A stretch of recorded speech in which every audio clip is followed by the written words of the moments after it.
When was the cringe so strong that you barely survived? My sister went to an 18th birthday with 3 friends where over 120 people had RSVP'd and only the host, his parents, and his girlfriend were there. She was telling me about it today and I couldn't think about anything except how horrible high school people can be. So here's the story. This guy set up a Facebook event for this party at this big hall, and out of the 700 plus people invited, 120 people RSVP'd. So it's not like nobody knew about it. Considering the amount of people that knew about it and come, even if they hadn't clicked attending, was the fact that this guy booked a massive hall that could cater for such a large event. This cost him around $1,500, which included food and security and stuff. Then he decided instead of using an iPod, which would probably get lost or stolen, he'd hire a DJ. That cost $400. For all of this, the host had spent months working overtime, so he was actually able to afford it and hold, quote, the best party ever. Come the night of the party, weeks of preparation, money and organization, this party is expected to go off. My sister headed off to this massive venue, fashionably late as well, and nobody else was there. Much to their surprise, it's just an empty hall with lights going on and a DJ doing his thing.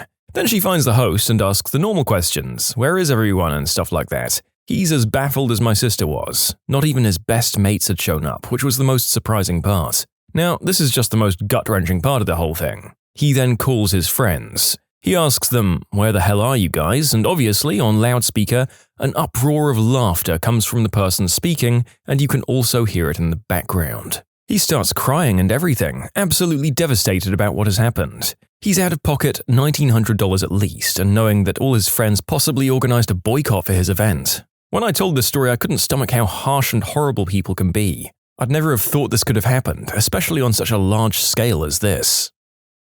For my high school's 5-year anniversary, one enterprising student made a Facebook group and went through the yearbook, adding everybody that he could possibly find.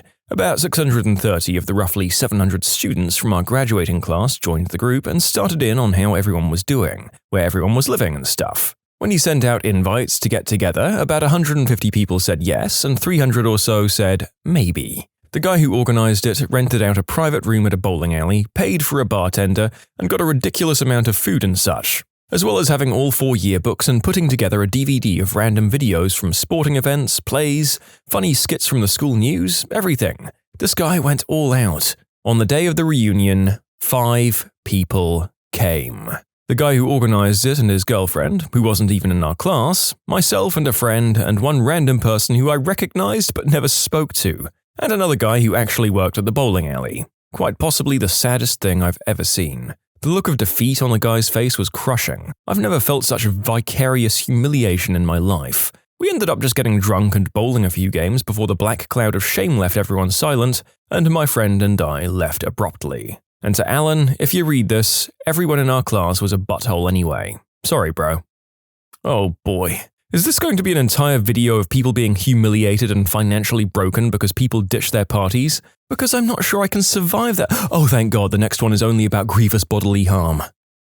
I decided that I'd go to my junior prom, even though I had no date and all of about 3 friends at the time, none of whom were going. I mowed lawns to rent a tux, and since my dad was working, I started walking towards my school the night of the prom. As I'm walking down the sidewalk, a group of guys drives past me in a convertible going the opposite direction, and they ask me if I'm going to the prom. I recognize a couple of them as the popular kids, so I say yes. They said they'd swing around and give me a ride. They made a U-turn, and I see one begin to stand up in the back seat of the car. The top was down. It was beginning to get dark, and I couldn't see too well, but I thought I saw him make some kind of motion like he was saying, "Come on!" And then I came to consciousness in an ambulance. After I get as much of my bearings as I was going to, I freaked right the frick out. There was blood on my tuxedo and EMTs standing next to me. I asked them in a confused teenager sort of way what the actual F happened and where was I. They told me someone had reported seeing me lying on the sidewalk, unconscious and bleeding. I was dumbstruck. I said I don't remember anything other than waiting to get a ride from someone. There was apparently a can full of beer sitting very close by which they believed I'd been hit in the head with. Then it all came together for me in one very terrible instant. I was struck paralyzed with fear as my brain pieced together what must have happened. When I saw that guy stand up in the back seat making a hand motion, he must have been throwing something at me. In the darkness, I didn't see it coming and was most likely completely unprepared when it hit me. I must not have even known what hit me. They said I was curled in the fetal position when they found me, which I don't remember going into. I remember nothing from the time, just the car coming towards me and then waking up in the ambulance. The police took the can as evidence, and apparently it had blood of mine on it and was dented from having hit my head. Of course, every person in that car covered for one another, and as such there weren't arrests or disciplines of any kind. I knew it was them, though. That's the only thing that made sense to me more than 10 years later. I never went to another prom.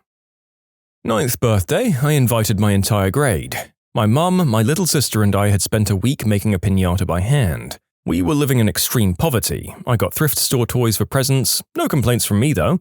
I loved the thrift store and they were still toys. We didn't have a lot to eat sometimes. I was later put in foster care, but that's another story. But my mum had saved up to have snacks and such, and I remember that she put so much work into making it a great party. I knew my best friend had some kind of family event that weekend, so she couldn't come, so we had plans to have a sleepover the next weekend. We sat in the yard waiting for 2 hours, and nobody came.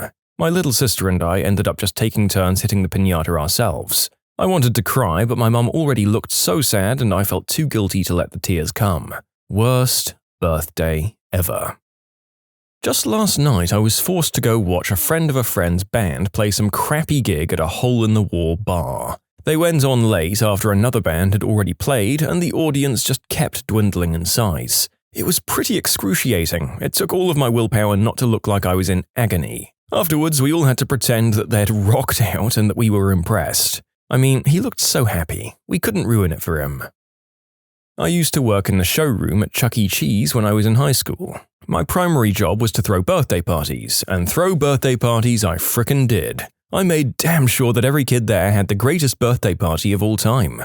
I worked the 4th of July one year, and we had just one party that day. I got to work on it. The RSVP number was fairly small, like 5 people or so, but it got worse than that. It was just the father and son. The mum and mum's family were proud residents of the state penitentiary in Oklahoma or something. Dad got custody and moved with the son to Tennessee and had his party there. He invited a few friends, but none of them came, so it was just the father and son at the birthday table. They weren't very well off and they bought the bare-bones party option. I asked around to all of my co-workers and threw in about $40 of my own money to make sure that they had the best birthday bash ever. It was an hour from close and nobody was there, so all of the employees just started partying with them. We made them 10 pizzas, and the kid got to pick whatever toppings he wanted. We then gave him about 500 tokens. We played and partied for 2 hours and then put on the show after closing. After the show, my boss brought out an Xbox and the kid got to play Xbox on the giant TVs in the showroom. It was close to midnight when they left. My boss brought fireworks and beer and all of us employees were going to raise heck in the parking lot. But we decided to invite the kid too. He got to shoot off bottle rockets and Roman candles and whatnot, and his dad got a beer out of it. Later, Dad brings the employees aside and starts crying about how awesome of a party it was. I worked at Chuck E. Cheese's for 2 years and hated most of it, but that night was one of the best of my entire life. I think the total pot on them was close to $200. My boss matched my donation and everybody else pitched in a few bucks here and there. I haven't seen the kid or the father since, but I do know that the father wrote an email to customer service and we got fancy pins in our lanyards. There was this hospitality hero competition, and if the managers ever caught you doing something nice for the customers, you got a slice of pizza on the chart. 4 slices of pizza and like 15 pizzas got you to the hospitality hero level, where you had this awesome pin with Chuck on it. I think all of us working that night got one. Yay. You know, this might actually be the most wholesome story to come out of the slave pits of Charles Entertainment Cheese. There was 100% less pee, duty, and throw-up than most of those stories have, and it didn't even involve physical violence. Well done, everybody. You and your co-workers seem like good eggs. For my 20th birthday party, I was going to have a big barbecue. I bought the meat, the cake, the corn, everything. I invited 50 people, and not one of them showed up. Not one person. This sort of thing also happened to an acquaintance of mine. The kid was really nerdy, but didn't really have any self-awareness, so he didn't really have friends. He organized a big going-away party our senior year. A friend and I knew what was going to happen, so out of pity we decided to go. Big surprise, no one else was there. Just a big empty house with a few bowls of chips all set up and the guy sobbing in the corner. We stood there awkwardly for a few minutes. It was miserable. So we ran back home, grabbed our laptops, ran back and had an impromptu mini LAN party. We actually had a blast and the host ended up having a great time. The party ended up lasting about 24 hours. You can submit your own stories to be featured here on the channel. The story submission link is in the description below. And if you want to listen to some vibey music in the background, check out easymode, also linked below, and subscribe. When I graduated from high school 3 years ago, I wasn't invited to a single party afterwards. Now, the optimist in you might think, oh, people must not have had any parties.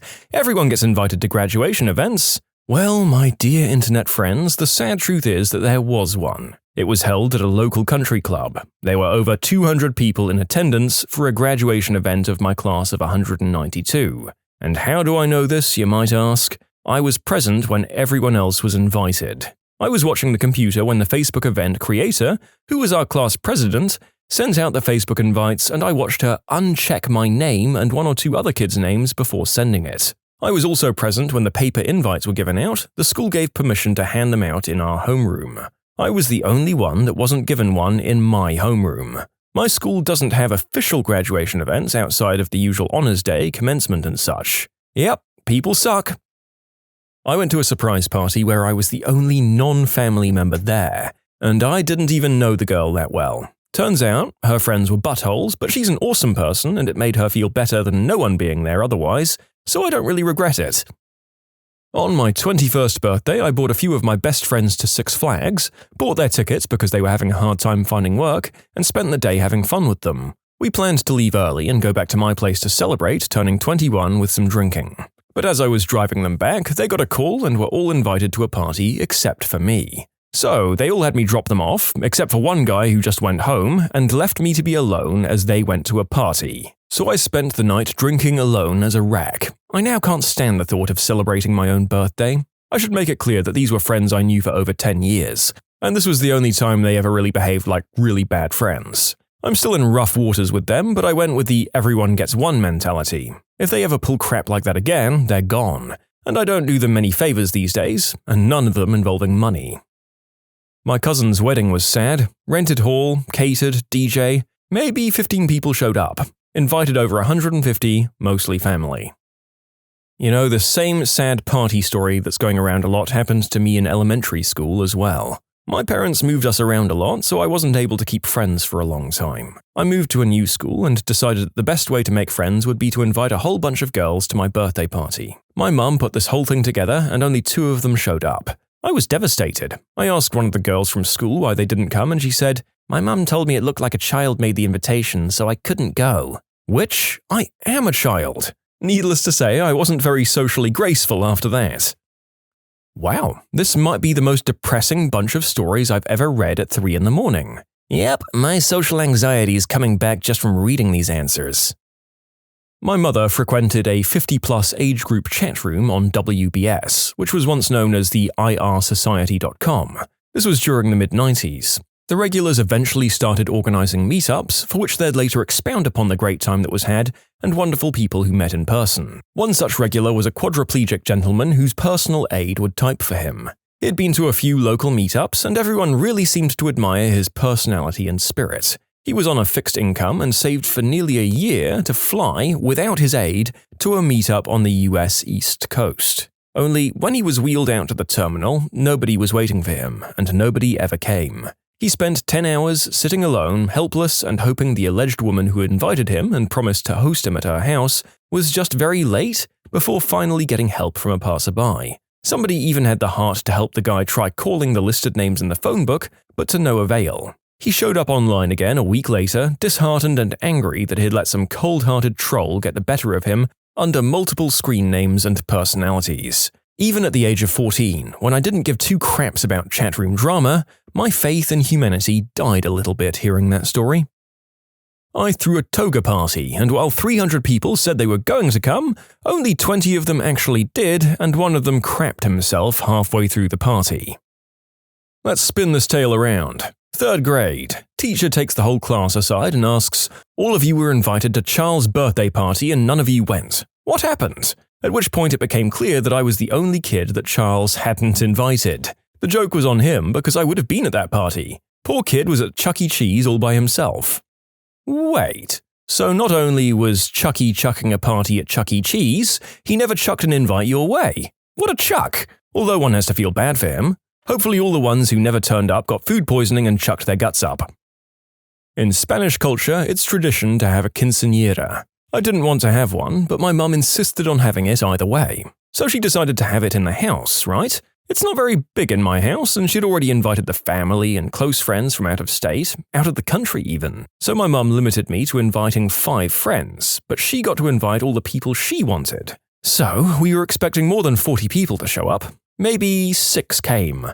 2 of my friends and 4 family members which lived in the city. The presents were a card with $5 and some cheap perfume. But I don't resent that last one because it was with very good intentions from a very sweet, poor old lady. I was in a super poofy dress for hours and heels that were killing me, while pretty much everyone else was in more or less semi-casual attire. On top of it all, it was raining, and it was on my actual day of birth. What bites the most was the following year when we did it for my sister. She invited the same people, but she decided to have it in a rented space, which I'd suggested to my mum when she had mine, but she said it just wouldn't work out. She spent almost 6 times the money on my sister's and even got a DJ and a lavish cake. Almost everyone except for a few came, and there were about 105 people invited. The same people who didn't turn up for mine turned up for my sister. Everyone was all fancy and it was organized, not a complete mess. The presents were good makeup, good perfume, and about $600 cash in cards, and some shoes and clothes. Needless to say, after that event I felt like crap and felt like there is definitely a favorite in the family.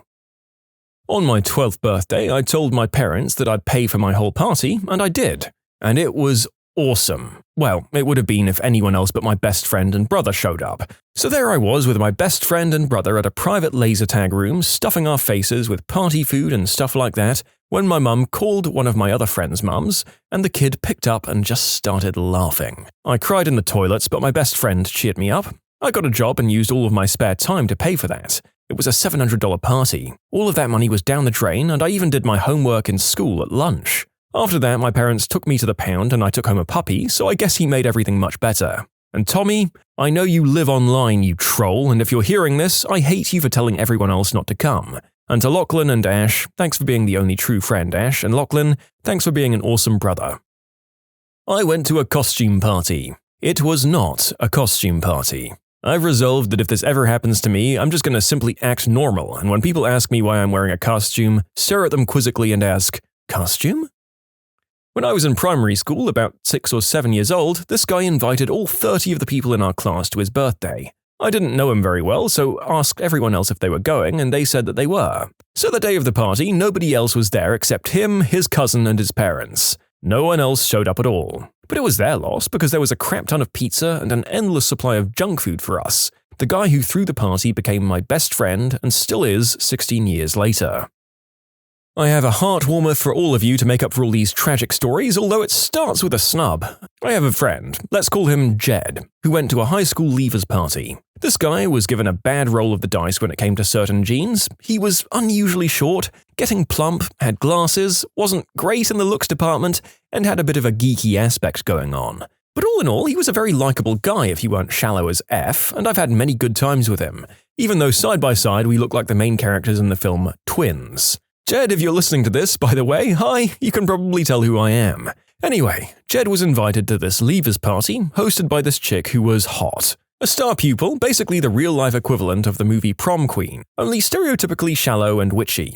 We'll call her Kez. Not normally socially popular at that point, Jed was getting on fine with the other guests, even though he wasn't great friends with many of them, and the guy he was getting on particularly well with was the brother of the hostess. Anyway, long story short, at one point, as Jed was going to get a drink or more snacks or something, Kez turned around, spotted him, and in a move straight out of some cheap cheerleader movie, made a disgusted face and said, "Oh, who invited him?"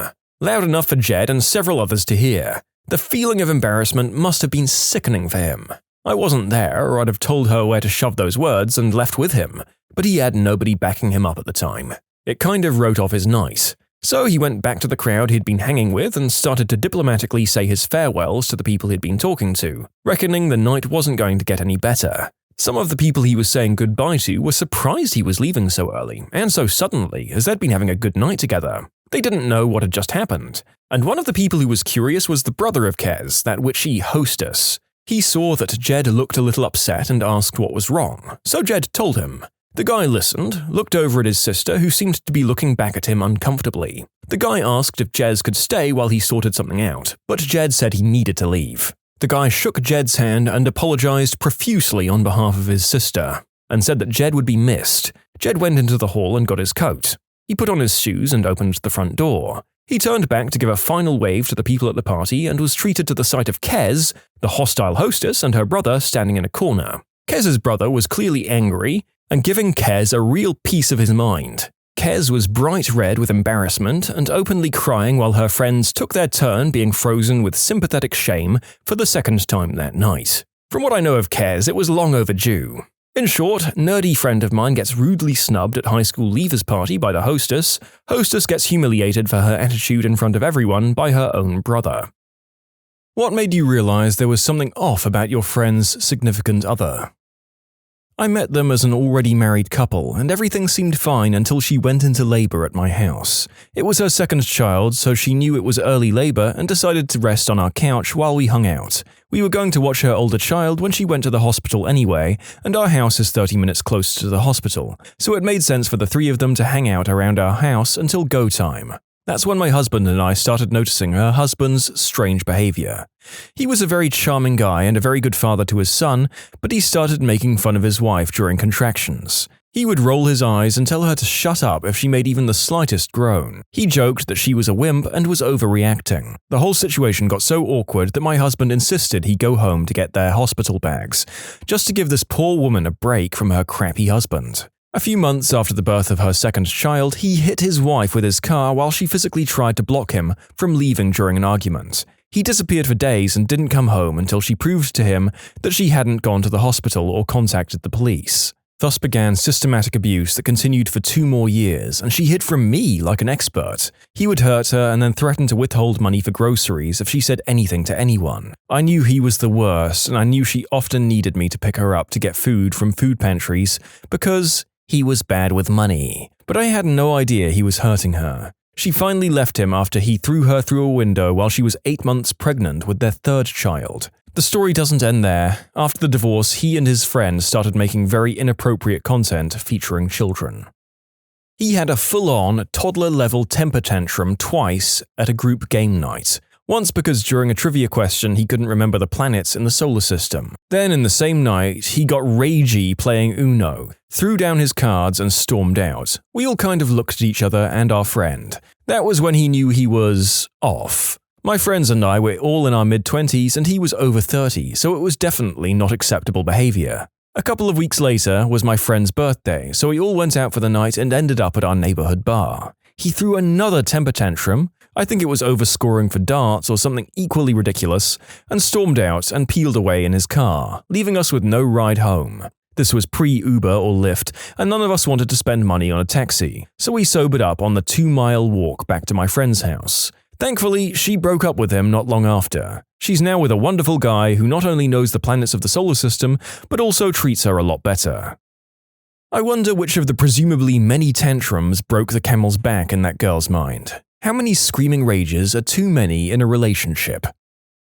He tried to feel me up at her birthday party. I tried to tell her, but she took his side. We're no longer friends. Same. My childhood best friend introduced me to her boyfriend. They hug and he makes the "I wanna lick your hoo-ha" sign with the finger V, with the tongue waving through it, over her shoulder. I told her about it and she got mad at me. They ended up breaking up because he was cheating. When will these people learn? What the frick? I tried the argument, I have nothing to gain by telling you this. He, however, does have something to gain by lying to you. It didn't matter. This was even after she had caught him cheating when they first started dating and had caught him in creepy situations like having her call him by the same nicknames an ex gave him, giving her the same clothes he had given to an ex to wear. She found pictures of the ex in the same hoodie he asked her to wear for him. When she went off on us for arranging a campsite at another friend's wedding. They got married on a 20-acre farm and the reception was on site. Instead of agreeing to split a hotel room with 1 bed between 8 people, the arrangement would have been that she got the bed and the rest of us would sleep on the floor. Yeah, no. Where to start? The double date we went on where he corrected her on the difference between UFC and MMA, and she turned into the corner of the booth and didn't talk to anyone for the rest of the night. How he wasn't allowed to hang out with me either because I was dating someone and they might have hot friends, or I was single and needed a wingman. There was this time I used my dad's truck to help them move and she got mad at me. I don't remember why, I just remember her friends doing almost nothing and then leaving before we were done. The final straw for me, I decided she was an abusive shrew long before this, was when we were working for his parents' band on the Riverboat concert. She got mad that we were hanging out, literally just talking on a small boat. She left the ring on the table and left the boat the second it docked. Unfortunately, they made up after this and have been living together for the last year. I'm hoping it ends soon. I was friends with this guy, and one day I was doing work for his mum and dad, so he came over to hang out with me while I worked. She called while he was there and he told me to be quiet. After he got off the phone, I asked why I had to be quiet, and he said because he didn't want her to know that he was hanging out with me while she was at work. So I asked again. He said because she'll get mad if he knows he's having fun while she's at work. They're married now with 2 kids, and I don't talk to them anymore. We played D&D with him, and it seemed like every week he'd say, "Rule number 1, don't touch the kids." He was a teacher. He always meant it as a joke, and it always made sense in context, but it didn't sit right with me. For one thing, no one thought it was funny the first time, so why call back to it? Also, the regularity with which he said it almost made it seem like a mantra to me. They arrested him last year for allegedly Snapchatting with an underage girl he met over the internet. In hindsight, there were a bunch of other warning signs too, but that was the one that initially weirded me out. My best friend's ex-boyfriend walked like he was trying to intimidate people. And every time he asked someone a question about someone's opinion, "Hey, what do you think of that statue? Do you like sauerkraut?" he'd respond to their answer with, "I had a feeling you were going to say that." It seems harmless, but it was every single time, and if you called him out on it, you couldn't possibly have known I was allergic to X. He lashed out in anger. Every time she tried to break up with him, he just cornered her and wouldn't let her leave the room until she relented. And even their couples therapist thought she should just leave him for her own safety after 2 or 3 sessions. He'd wait for her shift to end, just sitting in his car in the parking lot, and if she didn't come out fast enough, he'd storm into the building in a fury, but if she came out on time, he'd just leave. He wasn't there to pick her up, just to monitor her, which he also did through a GPS tracker he put in her car. She now has a restraining order and has moved twice. He broke into her apartment with a gun while she was asleep and just snuggled up behind her with the gun between them as if it was his eggplant, and that was how she woke up. Some other things included helping me move, but only to find out where I lived.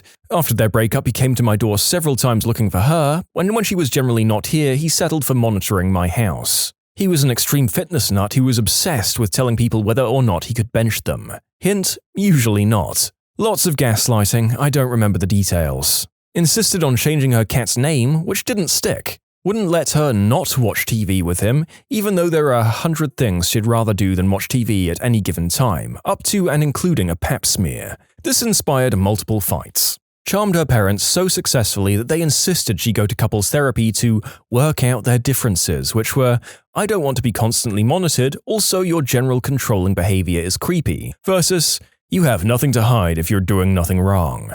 Ultimately, their breakup was supervised by the couple's counselor who had building security waiting in the lobby and her hand on a panic button. Who knew she'd have that? He stormed into her work when she quit post-breakup because he decided that they'd fired her and his plan was apparently to threaten them to get her job back. He took her to court to argue against the restraining order. The judge looked at Friend's documentation and how she was leaning away from him even on opposite sides of the room because he was making kissy faces at her, and he granted the order. He made very public posts on some weightlifting social media thing about what a crazy ex-girlfriend he had and linked her profile to his own profile.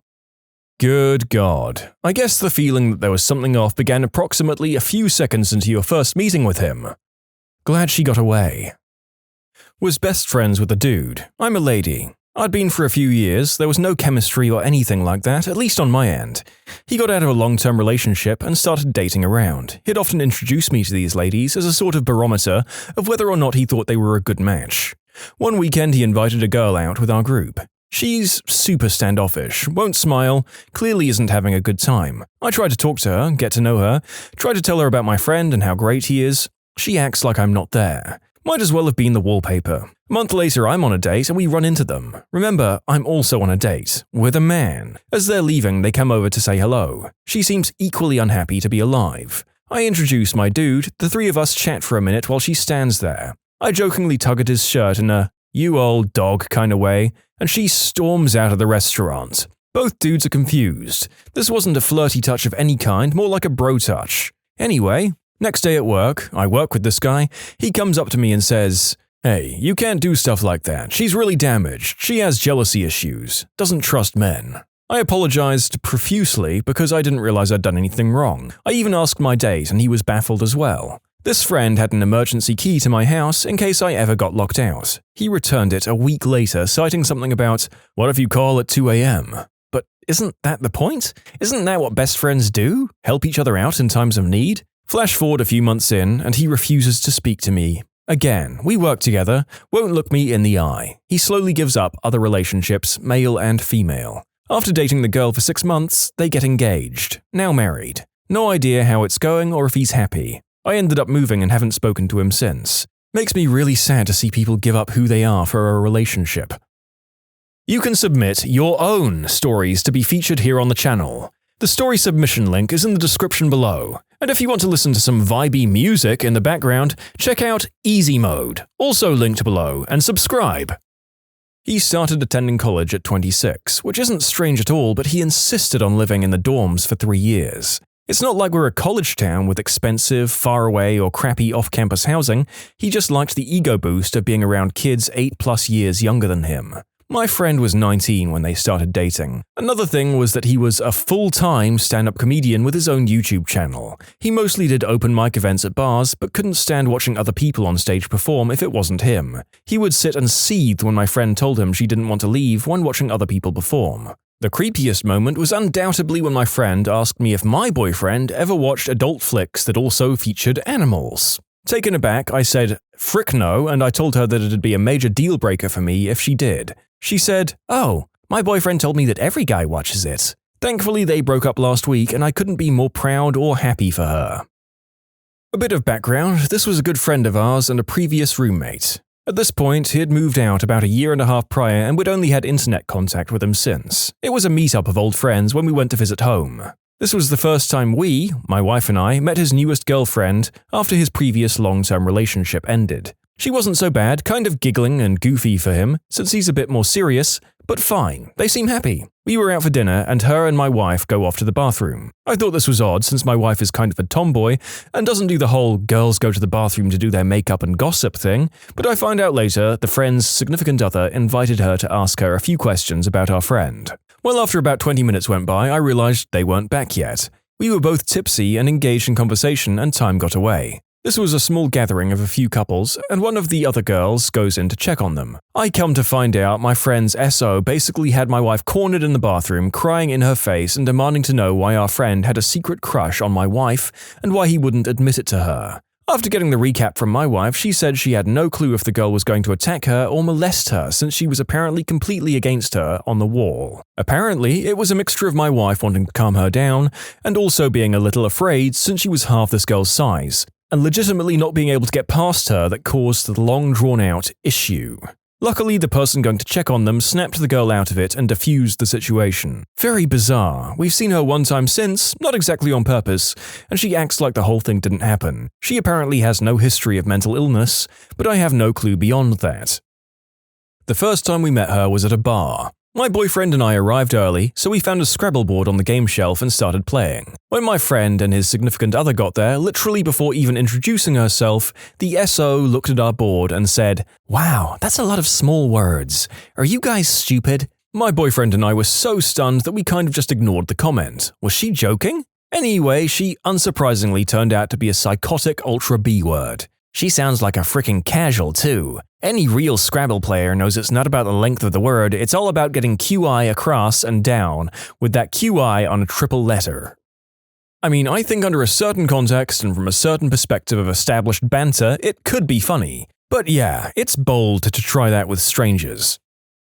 Oh boy. He showed bullying and manipulative behavior from day one, but it was fine because she loved him and she could change him. A year later, he had cheated at least once and was constantly threatening to take his own life if she let him. It was fine though, because really he loved her but didn't know how to express it. Year 2 and he controlled her Facebook and phone, and he decided who she could and couldn't talk to. It was romantic though, because he really just cared about her. Year 3 and he'd cheated at least 4 times, and he'd also pretended to take his own life and break up with her multiple times, after one of which she tried to actually take her own life. We had a whole intervention thing while she was in hospital, and she agreed to leave him. 2 weeks later, they were back together. "He spent $800 on my birthday gift. How could he not love me?" "Oh yeah, and I can't talk to you anymore, friend, because he says I shouldn't." She's still with him, by the way. Me and my cousin grew up together like brothers. I immediately knew his girlfriend didn't like me from the looks she would give me or how blunt she was when I tried to engage her in conversation. A few months down the line, I try and arrange a meal with my cousin. I ask him to bring his girlfriend along so we can break the ice. Everything was arranged. I showed up at the restaurant and they didn't. I was stood up and they're now married and have 2 kids. I wasn't invited to his stag night or his wedding. I was, and still am, gutted. I met my wife and invited him to my stag do. He was all paid up and I couldn't wait to see him again. It was the thing I was looking forward to the most. He didn't show. Again, gutted. He and his wife showed up to my wedding and acted as if there was no problem. It was quite strange, but I didn't care, as it was just great to spend some time with the man I'd considered my brother. We kind of kept in contact via text but never met up, even though I tried to arrange it a few times. Then my son was born. I was desperate for them to meet each other and bent over backwards to meet up. I agreed to meet at a play area so his daughters could tag along and go play, and he got to meet my son, who's named after his brother who passed away. I sat there for an hour before he messaged me to say he wasn't coming. As a final attempt to salvage some kind of relationship, I invited his family to my son's christening. I got a message an hour after it had finished to say he wasn't going to make it as his wife had arranged to do something else. That was 4 years ago and I haven't heard, seen or spoken to him since. It still makes me sad, but as long as he's happy, then that's all that matters, I guess. Just to expand a little, I have tried to contact him many times, via text, phone, Facebook message, but I haven't had a response. I don't believe he's happy, but I don't know enough about his relationship to pass comment. He has cut me off and there's nothing I can do to change that. I just hope that one day we do get a chance to sit down and talk it through, just so he knows I don't hold anything against him or her. If he wants me to be a part of his life, then great. If he doesn't, then at least he knows I still love him. When he started trying to pick fights with me in order to separate me from my cousin. We were in our mid-teens, he looked 17 or 18, very clean-cut and geeky, in a boy band sort of way, you know, the sensitive one with the glasses. He was well-mannered, respectful to our mums, but he seemed predatory to me. I didn't have the best people around me growing up, so I learned to recognize potential threats early, and this guy set off all of my danger bells. Just small things like watching too closely to see how people reacted to him, and the way his smile never reached his eyes. I wasn't rude, but I didn't fawn over him either. Once he realized that I wasn't charmed by him, he started avoiding me, telling her he didn't feel comfortable around me and she'd have to see him alone. He tried bullying me anytime he saw me, while still bragging to me that he was her protector and her white knight. Found out a few months later that he was actually in his mid-20s and had a record for stalking and trying it on with underage girls. Too bad we didn't know this before he gave her herpes. My best friend started to date this girl about a year ago. She was awesome, always seemed so nice and was very fun to be around. About 3 months into the relationship and everything was going great. Then he asked her to move in with him. The day comes to move in and I go over to help her move the heavy stuff and lo and behold she shows up with a 5-year-old. When I ask who it is, she said her son. We were blown away. She had never mentioned it and never said anything about having a kid. Her Facebook had 0 pics of her kid, no one mentioned her kid. It was a big cover-up and she basically just wanted someone to support her and the kid. He noped out of that one right then and there. That kid is super duper effed. The first time I met him was at her birthday party. He shook my hand, then proceeded to try and grind on me in front of her and her family. Then when I called him out on it, everyone said I was the problem and just jealous. A year later, it turns out he'd been cheating on her continuously and had gotten 2 girls pregnant while dating with her. What a catch. It's just a shame he's not on the dating market for the rest of us. Or maybe he is, given his record of infidelity. He hated her spending time with me, snide jokes about lesbian lovers and wondering about the true nature of our relationship. The day we met finally, he told me that muff munching can't compete with a good hard hetero screwing. Then he started insisting that I was closeted and obsessed with her. My boyfriend was just a beard. Funny thing is, I was meeting this girl after 5 months. He was scary, controlling, and insecure. 4 years later, they are sadly still together. I've given up at this point. I had a friend for years. He was an old boyfriend when we were like 15 or 16. I lost touch and finally found his number shortly after I got married. We chatted for about 5 minutes on the phone and I said I'd call back when I had more time and we could catch up. When I called back, his then-girlfriend answered the phone. She knew who I was. We were all part of the same group. She told me I was never to contact him again, told him he hated me, and she was talking because he didn't even want to talk to me. I just wanted to see how he was and tell him about my new husband. A few years after that, they broke up. She cheated. I sent him a message and found out she had done that to most of his friends and family. He was just starting to piece his life back together after she slowly secluded him. He had no clue and thought I just never called him again. When he installed some kind of app on my best friend's computer so that he could control the mouse with his phone. I think this was 2 months after I met him. 6 months into their relationship, I thought that was really messed up, but I guess, haha, it's only a joke. About a year later, he asked her to sign into Facebook to see if Facebook was working for her. Later that day, she came over worried and asked me if he could have saved her password even if she told Chrome not to save it. We kind of bounced ideas around that. No, I don't think so. I mean, unless he put a keylogger onto his computer. But that would be messed up. And sure enough, that's exactly what he did. Notable favorite, after breaking up, he also tried to pose as me on Kik so he could talk to her. He used a username that was a lot like mine, so it was easily mistaken. The whole relationship was a messy, gosh darn mess.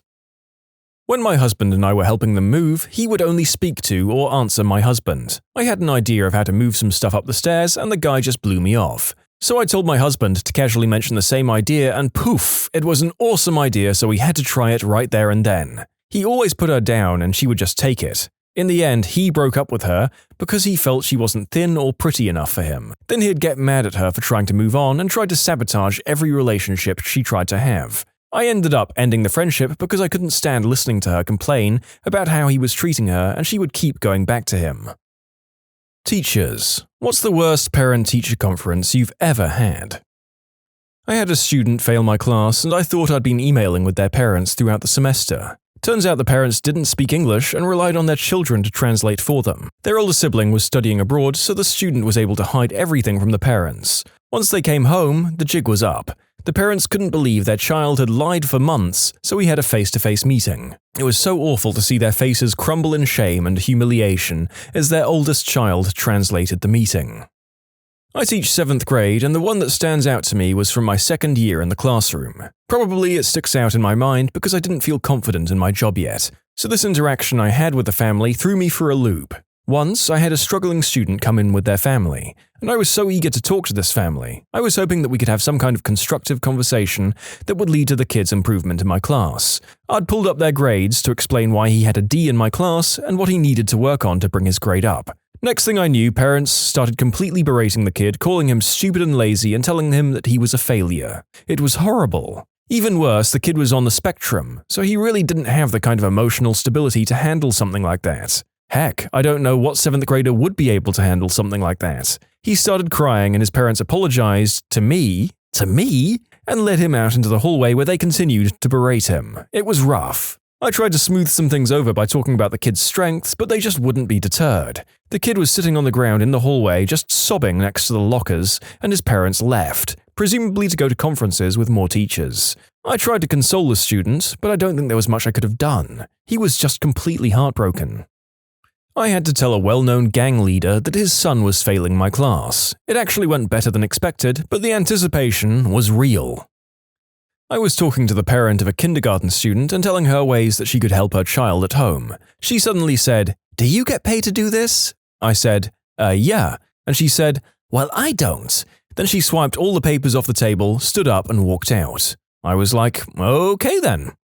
My best friend's mum was told by her kindergarten or reception teacher in the UK to stop helping or encouraging her to read as she was making the other kids look bad, when in fact it was the teacher being a bit crap. She changed schools not long after. Why on earth an educator feels the need to stop a child from learning and excelling is a question that will never not boggle my mind.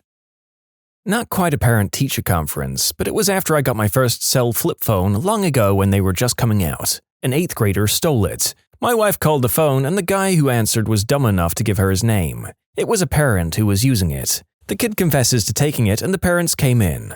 Admin confronted the parents about it, explaining that we just wanted the phone back. The parents tore into the kid for confessing he took the phone and told him his birthday was cancelled for ratting on them. I've had similar to this. Lady at my work, her phone goes missing. She then, months later, does a home visit to a family and sees her phone on the table. She picks it up and her photos are still on there. She says to the mum, "This is my phone." And mum says, "Oh my god, sorry, if I'd known it was yours, I would have made him give it back." How the frick does your 8-year-old just come home with a stolen phone and you're cool with it unless it's been swiped off someone you like?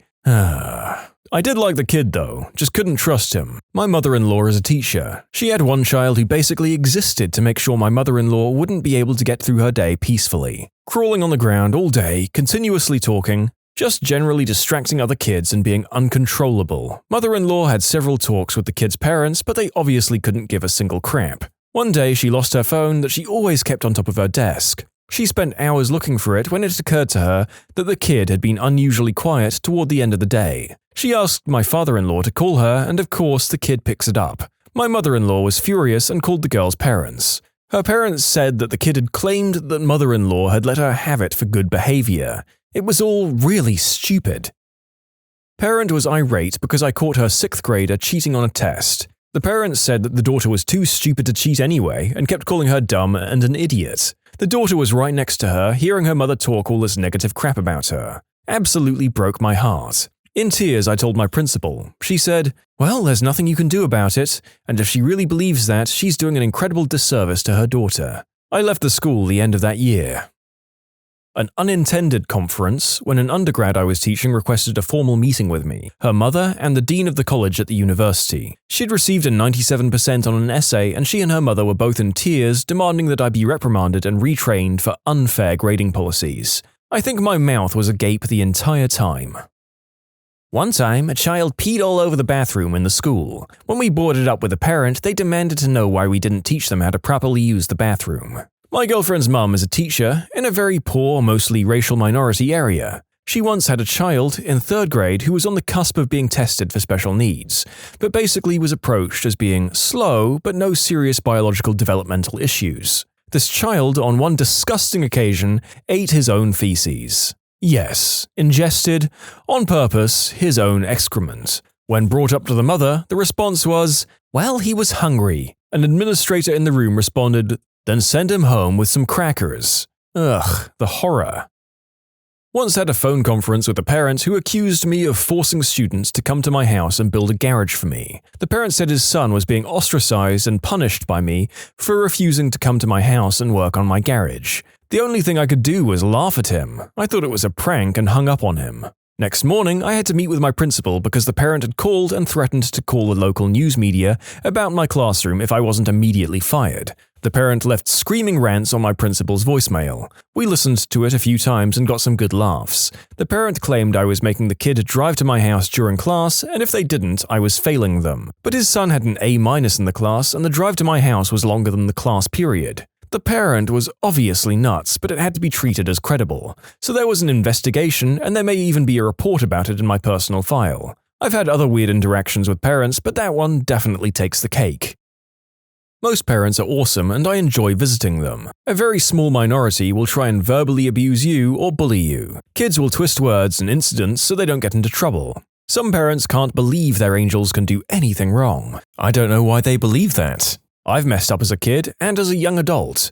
My kid is no angel either. That's not to say that teachers don't mess up and twist things either.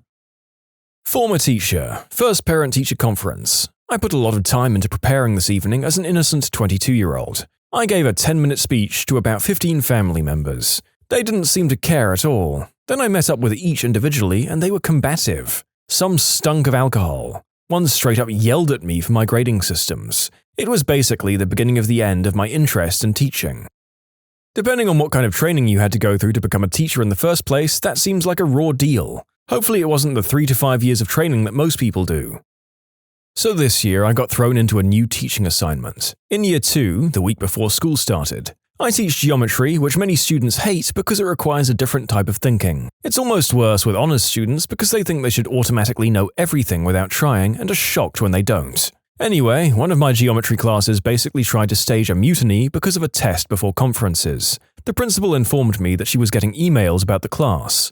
I was prepared for the worst and then surprised when most of my conferences were very positive, until one couple sat down and said that their students weren't learning any geometry. I explained that they were constantly distracted in class and that I was giving them new seat assignments to help them focus. Because on the day of conferences, the student in question had spent the entire class period drawing a clown when I thought she was taking notes. The mum said, "That was one incident. It doesn't explain the fact that she's not learning. Plus, is it true that you once forgot to post the answer key to a review guide and then gave the quiz the next day anyway?" She says this like it's the most damning piece of evidence in a courtroom drama. Me?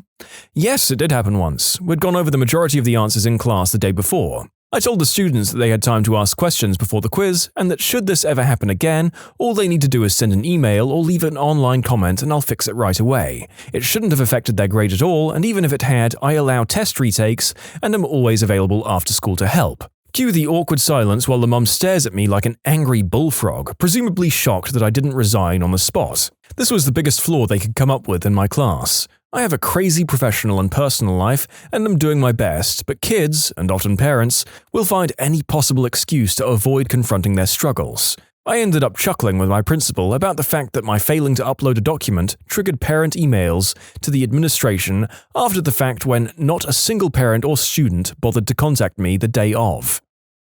These are from the same parent evening. 1. Parents of a student with a name fancy enough that they may as well have been called Lord and Lady Ashcroft. They greet me with, "It's a pleasure to meet you. You aren't a C-word like all the other teachers." In very proper English. I was gobsmacked. Spoke to a colleague later who said, "Did you speak to those parents? They just sat me down, called me a C-word and left." 2. I had a student who was great at the work but swore to an extent that would make a trooper blush. "Hi, how are you doing today?" for instance, would come out as, "Frickin' hi! Fricking how the frick are you fricking doing, you fricking gobcrap?" Suffice to say, I brought this up with his mother, who turned to him and said, "You fricking what? Fricking heck! We fricking talked about this, you fricking eggplant." I stopped policing his language after that. There wasn't any fricking point. You can submit your own stories to be featured here on the channel. The story submission link is in the description below. And if you want to listen to some vibey music in the background, check out easymode, also linked below, and subscribe. I mean, it wasn't exactly a bad conference, but one time the mother of a 6-year-old second grader was pushing for her son to skip second grade and go to third grade. I tried pointing out that even though his reading and math skills were excellent, advancing him further would create a gap in his knowledge about science and social studies. Not to mention the fact that he's very immature and socially sticks out. Finally, I turned to both the mother and father and asked when he's a 15-year-old senior in high school what 18-year-old woman is going to want to go to the prom with him. Then Dad was like, "Hold up. I'm a school psychologist, not a teacher, but we still have lots of parenting conferences. Worst one, spent a good half hour explaining that I was diagnosing her son with autism and why. Everyone agrees, including the parent, and we move on to developing his IEP. 20 minutes into this, and we're talking about his behavior plan, and she asks me, "I'm wondering, do you think he might have autism?" I do want to say that 98% of parents I work with are kind to school staff and very invested in their children. The stories in this conversation are the exceptions and not the norm. One of my friends just moved from the 4th grade special ed to the 1st grade. The kids are smaller, cuter, and can't draw blood or bruise her as much, which is a plus. The drawback that she's just now realizing is the parents. Older kids' parents have gotten used to the fact that their kid isn't normal and needs extra attention. Parents of the really young kids are still in the denial stage. Half of them still can't accept that their kids should be in special ed and are constantly fighting to get them out. The one where a parent told me it was unreasonable to expect my sophomore US history students to write a 5-paragraph essay. She claimed she had expertise as she used to be an English teacher. Honestly though, I've been very lucky in my career to have never had a seriously bad parent-teacher conference. In my sophomore history class, we had several essays, maybe 3 to 4 a semester. It's wild that she, as an English teacher, would say that was weird. Yep, when she made her claim, it was all I could do to not say, "I see why you used to be an English teacher." This is the same conference where she asked, "Isn't this your first year teaching?" It wasn't. Generally speaking, the parents who see their children as an extension of themselves are the worst to conference with. The parents feel personally attacked when their child has a minor setback and can't imagine their child being anything less than they are. These people are like the worst exaggeration of game players who interpret failure as a personal attack. No, I'm not targeting you, Trevor. You rolled a 4 on the dice when you needed a 12. I had a parent-teacher conference where I basically got called a racist. The father was like, "Can't you see my son isn't like other kids? Give him the benefit of the doubt," heavily indicating his race. This was after his son cheated on a test. The best part was the father was vice principal at another school, but his son went to our expensive private school because he didn't want him in the public school he worked at. The kid eventually confessed, and to be 100% transparent, my school is incredibly diverse. He was far from the only kid there who was his race. Admin was super supportive. They ended up fudging his grade to please the parents after I gave him the 0. They wanted me to do it, but I refused. I told admin they can do whatever they want with the gradebook, but I'm not touching it. I had an experience like that once, was teaching at the majority-minority school where the staff wasn't as representative, only 40% minority teachers. As a result, it was a frequent and not always unwarranted occurrence for a teacher to get labeled as a racist, or at the very least, not treating students equally. I was sitting in a meeting between parents and all of the students' teachers, as well as the principal, to discuss gross behavior concerns we were having with this child. Being really inappropriate with peers, violent outbursts, etc. Parents claimed it was all because of his racist math teacher. The entire time, student is talking in Amharic to his parents and not responding to any English questions we pose. This goes on for about 30 minutes until our math teacher speaks up in what I was later told was perfect Amharic, explaining the situation to the child's parents in their native language. Turns out our white math teacher was a South African orphan that ended up raised in Ethiopia and went to school in the same town as the child's father, albeit 15 years earlier. This whole chain of events pretty much stunned the parents silent, and the meeting wrapped up a few short minutes later. When asked about what he'd said, the teacher told us that he'd reminded the parents that were their son still in Ethiopia, he would have been hauled in front of the school at lunchtime and paddled in front of his entire class for what he'd done, that a bell would have been rung 50 times, once for each time he was paddled, just as he, as well as the kid's parents, had no doubt experienced as a child, and that the child was lucky they were in a part of the world that had gotten rid of such practices. But their child's behavior was utterly inexcusable, and how dare they suggest that the color of their skin somehow makes it okay for their child to disrespect women and commit violence. Unfortunately, it had little effect, and 3 years later the student was in jail for selling substances to minors, less than 6 months after being expelled for intentionally starting a fire in the art room. I was a first-year special education teacher last year. I had little support that year and learned as I went, but especially since I was dealing with health problems at the same time, it wasn't a great year for me or the students. I should add that the majority of my students were bilingual, English and Spanish, and many of the parents didn't speak English at all. My Spanish is advanced beginner at best, so I became well acquainted with a few of the interpreters that worked in translation. There are a few that stick out in my mind. The worst was when the interpreter was a no-show during an ARD meeting. AP requested that I reschedule the meeting. The parent was understanding, but I was so stressed out and embarrassed that the parent came all the way to the school just for the meeting to not happen at all, with the due date for that child's ARD soon approaching. Once everyone had left the room and was out of earshot, I broke down crying. Second to that meeting were the parent who was scared to death that her child had autism. I worked with him more throughout the first semester, and I did begin to notice some possible and very subtle signs of autism, but he didn't have behavioral problems aside from needing regular redirection, and he got along well with his peers, so I wasn't too worried about him from a social standpoint. Academically, he was struggling, but we were working on that. The parent was in tears, and nothing I said could calm her down. What made this especially uncomfortable for me was that I'd been finally diagnosed with autism not even a year prior after suspecting for so long in my life. I wanted so much to assure her that even if her son did have autism, it wasn't the end of the world. It didn't change who he was as a person, but I wasn't exactly sure how. The last one was where the parent ended up being a no-show for an ARD. Mum was apparently pregnant and ended up going to the hospital, which I can understand, but no one could get in touch with any relative to find out what was going on until after the scheduled time. This particular parent had a history of being rather uncaring. The daughter was having some major behavioral issues, ended up getting suspended twice that year, and when her general educational teachers talked to Mum after school, her response was, "Well, what are you going to do about it?" I had a student as a sophomore in a co-teach special ed class. The student was borderline ID, he passed the heavily modified class. Students with these types of educational accommodations and modifications aren't able to attend a 4-year university. They can attend community colleges. The next year he was in my class again. I contacted his case manager and the parents told her they wanted to put him in regular classes so that he would be eligible to attend a 4-year university. We documented his work and scheduled a parent conference. We politely told the parent that their son was bombing the class because he was out of his depth, and we wanted to do the right thing and move him into co-teach classes where he could be successful. The parents argued with us that he was doing well in his other classes. He was passing with a 70 in every one. This is because his teachers didn't want to crush the kid, and grade protected him. His parents continued with, "We both are college graduates and our son will be too." This was ego. We want to provide the student with the proper levels of support. Finally, I was exasperated and called the student in. We spent 2 weeks on Islam and religion, so I asked the student to define Islam. The response was, "An island in the Pacific." Yeah, they still argued with us. Heck, I'd have given him a partial credit for the Arabian Sea, the Persian Gulf, or any other body of water in that region. We eventually got him in the right classes and he graduated with his class. Teachers want what's best for your child because they're our students and we want them to succeed. That's true. I remember having a teacher who did not like me and I did not like them, and I downright hated their subject. But damn, they persisted. Kept me in after class and I probably wouldn't have passed math without them. Most of them want what's best for your kids, guys.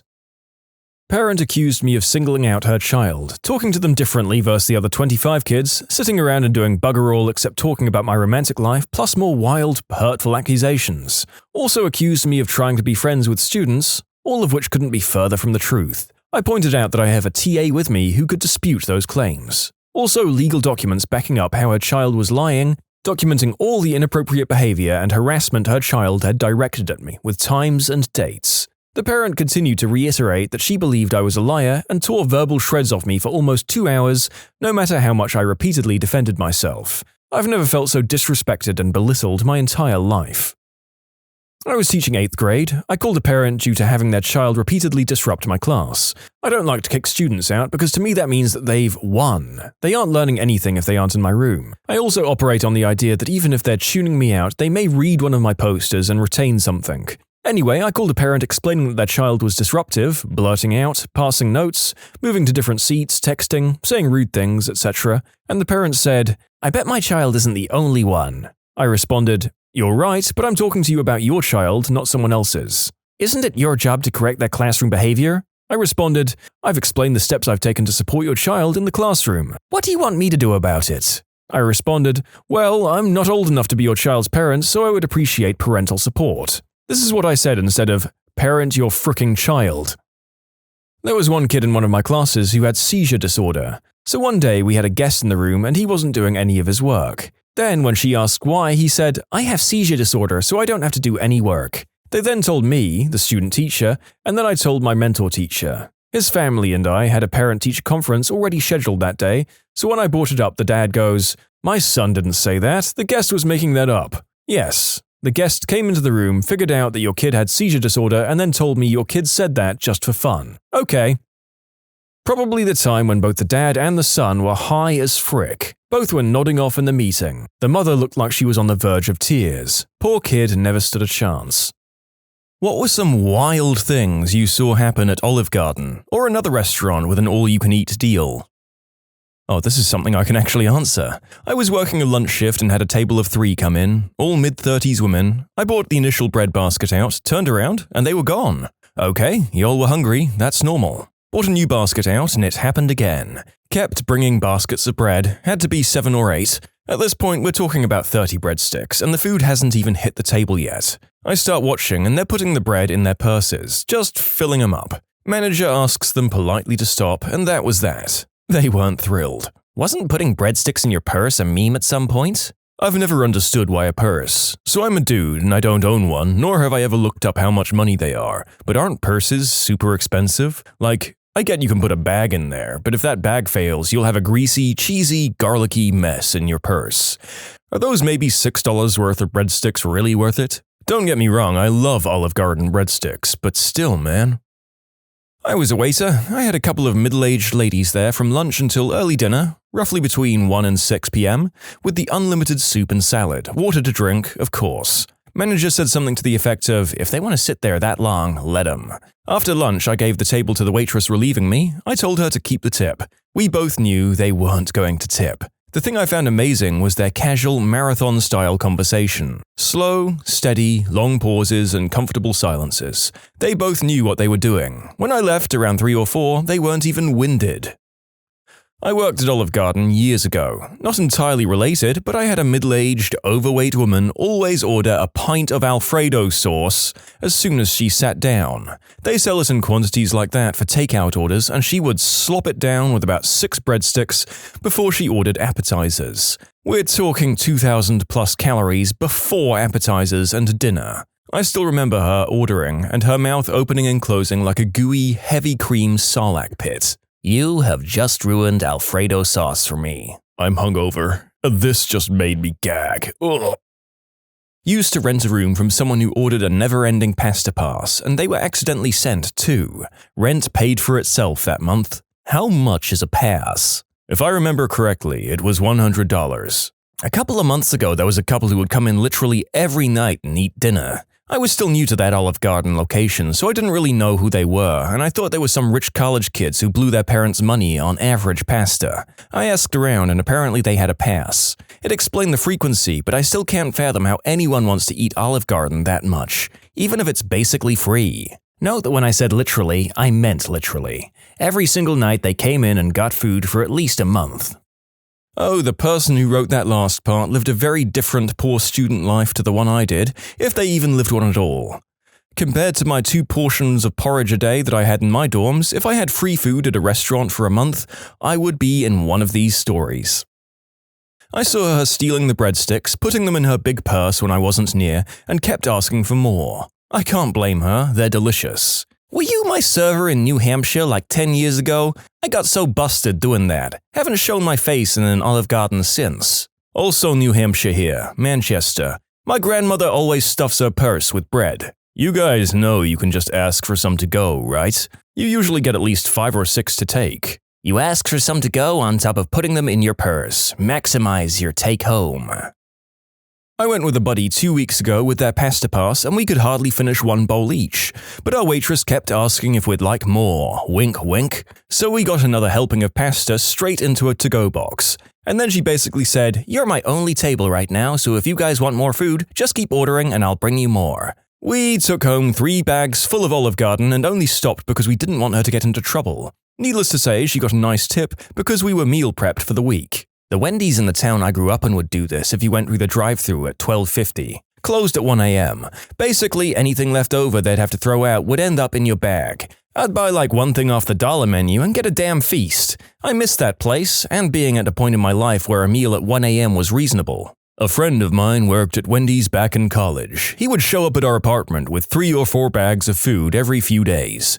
He'd cook it right around 12:30 a.m. and then leave work and show up. We were all so high when he came over, it was like he was sent from burger heaven.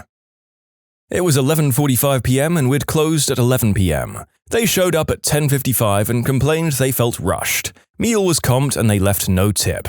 I hated serving. Another story I just remembered, we had a guy who had a pasta pass, pay $100 and get all the pasta you could ever want in a month, and would come in and eat and then proceed to either wait until he had to poop or made himself spew to make room for more pasta. He usually came alone with the same crusty outfit and would tell everyone how much money he's saving by coming every day and eating pasta. Oh, I've got plenty more. For example, I had a family who we call the Alfredo family. Literally the worst people I've ever met. Came once a week and complained about literally everything. Kids would run around the entire restaurant and steal tips from other tables that were left out. They got the charming nickname because no matter how much Alfredo sauce you put on their pasta, it was never enough. I'm talking 10 to 15 scoops worth of sauce each. They literally used every excuse to get comped food and gift cards. The drink was either too flat or the food too dry. We were the worst Olive Garden ever apparently, which made no sense since they came once a week. They must have gotten thousands of dollars in comps and free gift cards. It was terrible. They even tried to lure out one of the managers to the parking lot to assault her because she was seriously over their crap. Guess what they got for pulling that stunt? A $200 gift card. My girlfriend says only a manager can cut someone off from the unlimited food deals, and the only time that they cut someone off was during the unlimited pasta event. He ate so much he couldn't eat anymore, but he refused to leave because he wanted to wait until he could eat more. There was a place called It's with a buffet, movie room, cartoon room, sports bar room, and arcade. It had $2 Tuesdays, $2 buffet. Many people would come for lunch, watch movies until dinner, and eat again. I don't work at Olive Garden, I'm just going to share a story that happened there last week. It was my birthday on the 22nd, and a friend wanted to take me because she had a gift card. She said I could have it, but I asked her to go with me to use it. There's only one Olive Garden in town, and it's always a madhouse, but we went anyways because of the gift card. Got there, waited maybe 20 minutes for a table, and all was going well. We'd just put in a drink order, and we looked over the menu when suddenly, bam, power went out. Floodlights immediately kicked in, so it wasn't dark. So we waited, hadn't even received our drinks yet. The waiter brings us waters. Soda couldn't be bought because something about the machine not working with the power out. No big deal. We're asked to see what the situation is, but we can leave if we'd like. Most people stay hoping for it to come back on, us included. 5-minute pass and the waiter brings out breadsticks and salad, so we're happy to snack while we wait. 10 minutes later, we're told someone ran their car into the transformer so power wouldn't be coming back on. Good news was all soups, salads and breadsticks had to be given out because they couldn't stay out, and it was all free. Our waiter even managed to snag a cheesecake slice for me because it was my birthday, which was also free. He received a large tip that night. A 30% tip on a free meal. Reminds me of how my brother and I were craving Olive Garden, so we went to our local one, but the power was out. That's okay, we drove 5 miles to the next nearest one, got in the door, said one word to the hostess, and the power went out there too. So like good boys, we just found the next closest one. Boy, those breadsticks taste so much better when you have to fight nature for them.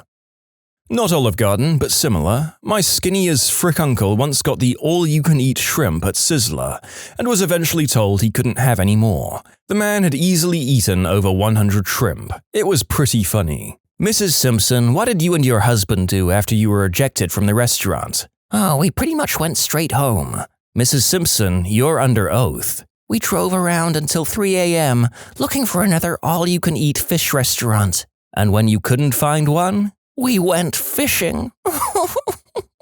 Does that sound like a man who had all he could eat? I'm sorry, but that's all I could think of during that story. I'll admit that I was also thinking of this scene when I read the original story, and that last commenter is responsible for you all having to suffer through my Marge Simpson impression. There are more non-cartoon comments on the incident to follow. Your uncle was deceived. 300 shrimp is nothing. Former Red Lobster server here. The record for endless shrimp was 35 refills, roughly 10 shrimp per refill, plus the 30 shrimp in the original order. All scampi. 380 shrimp. The dude dipped them in water first to remove the scampi butter. It was disgusting. The water thing makes me think that he was maybe a competitive eater, probably training. You can submit your own stories to be featured here on the channel. The story submission link is in the description below. And if you want to listen to some vibey music in the background, check out easymode, also linked below, and subscribe. I'm originally from Eastern Europe, but I worked at Olive Garden in South Carolina during my work and travel trip. It was my first time in the US, and the whole experience was great, but also often awkward. It was weird from the start. People who hired me were very surprised with me showing them an actual work permit. Oh yeah, we totally needed that. There wasn't many foreigners in that part of South Carolina, so the manager decided that it would work great if I pretend to be Italian, to make their authentic Italian dining experience even more authentic. I really needed that job, so I rolled with it, welcoming guests with my Eastern European/fake Italian accent, and people loved it. Oh, I love your accent. It's from northern Italy, right? Yeah, about 2,000 miles northeast of Rome, mate. South Carolinians were some of the kindest and nicest people I ever met, although often confused with geography. I'm actually from Poland, I admitted to the great older guy. Poland? Ha! My father liberated Amsterdam. I got great tips, but this one time, one family liked me so much that the father went back to his house and came back with actual Polish bills. He left me 1,000 Polish zlotys and patted my shoulder as he was leaving. Good luck, kid. He had no way of knowing that the bills he left were communist currency with present total value of precisely 3 cents. Anyway, the worst kind of clients were the ones who just wanted soup and salad and unlimited breadsticks. I'm not sure how it works now, but when this was all unlimited, you had to run around refilling everything, knowing that 3 hours of this will bring you a $2 tip. Hey, it's 20%. 40-year-old ladies were the worst. I preferred a table of cartel members who spoke no English than a group of 4 ladies, with at least one named Karen. Still, super salad people were nothing in comparison to yearly Olive Garden Armageddon, which was the unlimited pasta bowl deal. It was something like $9.99 per bowl with unlimited refills of pasta, sauces, meatballs, and sausage. I had one guy who ate 13 bowls. That's almost 4 kilos of pasta. Still, the only time you could cut somebody off those refills was when they hoarded them in hidden boxes. And that happened a lot. I had a guy who was ordering breadsticks refills every 4 minutes and putting them in his backpack. He said it was for his hiking trip. Stoners often got stuck on eating breadsticks, and once their main meals arrived, they realized they're about to explode and politely asked for boxes. Not Olive Garden, but I got cut off from Denny's unlimited pancakes after 10 flapjacks. I was less than 120 pounds at the time. The cook was surprised when he came out to cut me off. Are you talking 10 pancakes or 10 plates? Right, like 10 pancakes is doable, I'd feel ill, but I could get it in there. It's not an absolutely insane amount. Oh, that depends on what kind of pancake. After 10 Dutch pancakes, I would just keel over and die. My brother once said he had over 30 pancakes at IHOP during their unlimited pancakes. He said after 25 it hurt, but he wanted to get to 30, so he pushed on. I'm still sad I wasn't there to see it. The manager told me I'd reached my limit in unlimited pasta bowls. Apparently unlimited means 9 pasta bowls. Wow, the most I've seen was 6. I wasn't serving the guy, but I did run a lot of the bowls. He didn't even finish many, it just seemed like he wanted to do a sampler of all the classics. If you get the most expensive one, we let you get refills of the cheaper ones if you want. I mentioned the guy to our manager that night, and all she said was, "Good for him, getting his money's worth." I worked at Old Country Buffet in the early 90s. We never cut anyone off, but here are a few things I recall. Elderly couples coming in for breakfast and staying all day. They were usually nice, so we didn't mind. Eventually the restaurant made you pay again if you stayed after breakfast or lunch. One person dumped the entire pan of shrimp onto their plate. Whole plates of fried chicken piled high, just vanishing into thin air, not even bones remaining. Ziploc bags are a wonderful thing. Whole other plates of fried chicken piled high, left sitting to be thrown away with not one bite taken. The strawberry shortcake bar never failed to have people vomiting. No, you shouldn't put that much whipped cream inside of you. My favorite story involved a woman pulling a manager aside and saying, "I don't want to cause a scene, but I found this fishhook in the seafood salad." And the manager replying, "I don't want to cause a scene either, but there ain't nothing in that seafood salad that was caught with a hook." Yum yum. I mean, if it's that cheap, it has to be both non-hazardous and ethically caught, right? Honestly, there is probably a certain price bracket below which complaining is meaningless. I'm always afraid they're going to kick me out for eating too much, 3 or 4 baskets of breadsticks maybe. On the soup note, anyone else ever wonder how far you can push the "say when" on cheese grating? Sometimes I have guests who are embarrassed or feign embarrassment about the amount of cheese they like. I always say the same thing. Every moment I grate cheese is a moment I'm not carrying a 30-plus pound tray of food or dirty dishes. This isn't a workout for me, it's a rest break. You say when you're good and ready, lady. I've gone through an entire block before, plus some. I'll go back and get more if you really want me to. Also, my arm never hurts. I do this 40 hours a week. You think your one bowl of soup with more than average cheese is going to make my arm hurt? I worked at Olive Garden for 4 years. It's a chain, so you never cut people off, but good lord, I dished out some soup, salad, bread, and pasta. I had an obese 25-ish male regular who had Asperger's and came in with his enabling mother every week. Always the worst tip of the week, but they always requested me. It was the same thing every week for the guy: a tour of Italy, lasagna, chick parm, and fat alfredo, and 4 bowls of pasta fagioli with a block of grated cheese in each bowl. Not to mention the 2 blocks on the tour of Italy. The mother would just smile the whole time and call me sweetie as her son gorged himself to death. Those 4 years there were hell. Plenty more stories of a similar nature. Worked TGI Fridays for endless apps. Watched a guy eat 12 orders of pot stickers. That's 72 pot stickers. He also drank 14 refills of Diet Coke with no ice. That's 308 ounces of Diet Coke. This all happened in about 90 minutes. Then he asked for the dessert menu. I was both disgusted and impressed. Only got to cut one person off because her B-word butt decided to complain long enough about the zuppa to get her whole meal comped. Choked down a bowl of gnocchi and then tried to eat more zuppa. Then she had the audacity to ask me to take a bowl home. Big ol' nope. Was tipped with a Jesus pamphlet. When I was a teenager, my uncle was a youth pastor and invited me to an event. After, we went to a local Friendlies, 15 people in total. He left a business card for his church as his tip. I was so teed off. My mum had given me a 20 for food, so before I left I stopped my waiter and handed it to him. I went in there a lot and he was a nice guy and a good waiter, and it was all I had. I would have left more if I could, and I told him that, and what he could expect to find on the table. He thanked me. I was like 15 and knew better than to not tip, especially for a large party. Being Christian means helping others, and that includes tipping your waitstaff. Worked in various Olive Gardens off and on over the course of a decade, ranging from Houston to Boston. Even was a trainer for a bit before deciding to go to law school. Never had to cut someone off for unlimited breadsticks or salad. Never had to cut someone off for unlimited pasta bowls. A guy I served at the Olive Garden in Greenville, South Carolina, ate his original bowl plus 15 refills. He was determined to eat each one of the pasta and sauce combinations. He kept me wildly busy, running pasta and bread out to him all evening. His 2 friends had to help him walk out of the restaurant. At the time, a big bowl of pasta was 8 ounces and the refills were 4 ounces. He ate 4.25 pounds of pasta, plus a lot of sauce, and had the meat add-on many of them. I'm guessing he cleared out more than 6 pounds of food over the course of that meal. He tipped $4. On the other hand, I've been in a restaurant where we've run out of breadsticks. Normally, we were pretty free with the breadsticks. You have a set amount you're supposed to bring out, number of guests at a table plus 1, but a lot of the servers just load up their tables at the beginning to minimize the amount of running they have to do. On the handful of days where we ran out, the managers were watching breadstick load up like hawks. We couldn't eat any of them ourselves either. Normally, it's the one thing you can eat while on shift. Anyway, people absolutely lose their crap if they show up and find out we don't have breadsticks.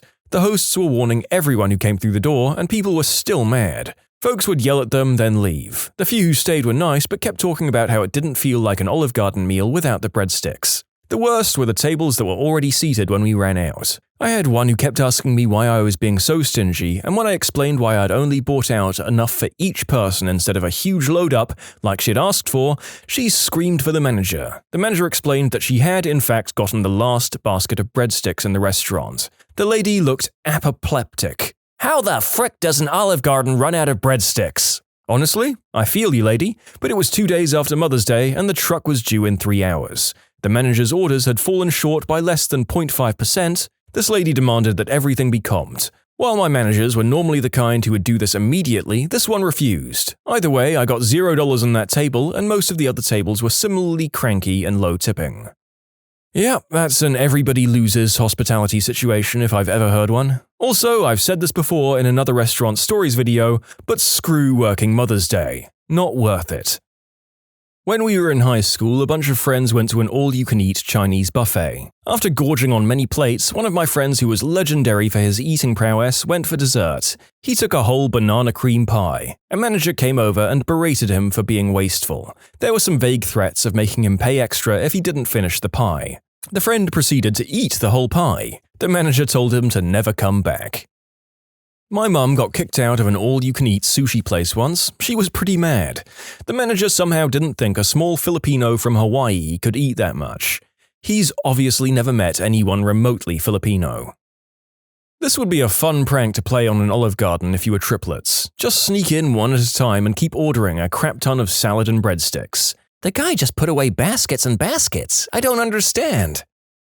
When I was a flight attendant, I used to hate serving first class because the people were grumpy. On the night flights, we didn't have great food in first class because most people were sleeping and the food is expensive, etc. One night, I only had one gentleman awake in the first class section and he wanted the meal. Turns out the meal that night was just some sad pesto pasta and a soft breadstick, which I served to him. The man grumpily goes, "What is this, Olive Garden?" And without thinking, I said in a weird Italian accent, "When you're here, your family." And he just looked at me and sort of smirked. Still one of my proudest moments.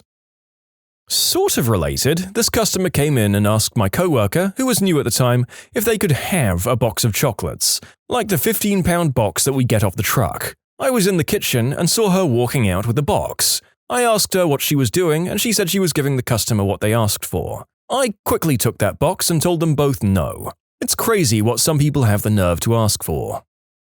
My buddy and I went to Olive Garden damn near 30 years ago. We're looking up at the menu trying to figure out what we're going to order and the waitress walks up. "Welcome to Olive Garden, blah blah blah." I forget the spiel. "With your entree you can get unlimited salad or soup," or something to that effect. "Oh, what kind of soup do you have?" my buddy inquires. "Well, you can get either the soup or the salad," she clarifies.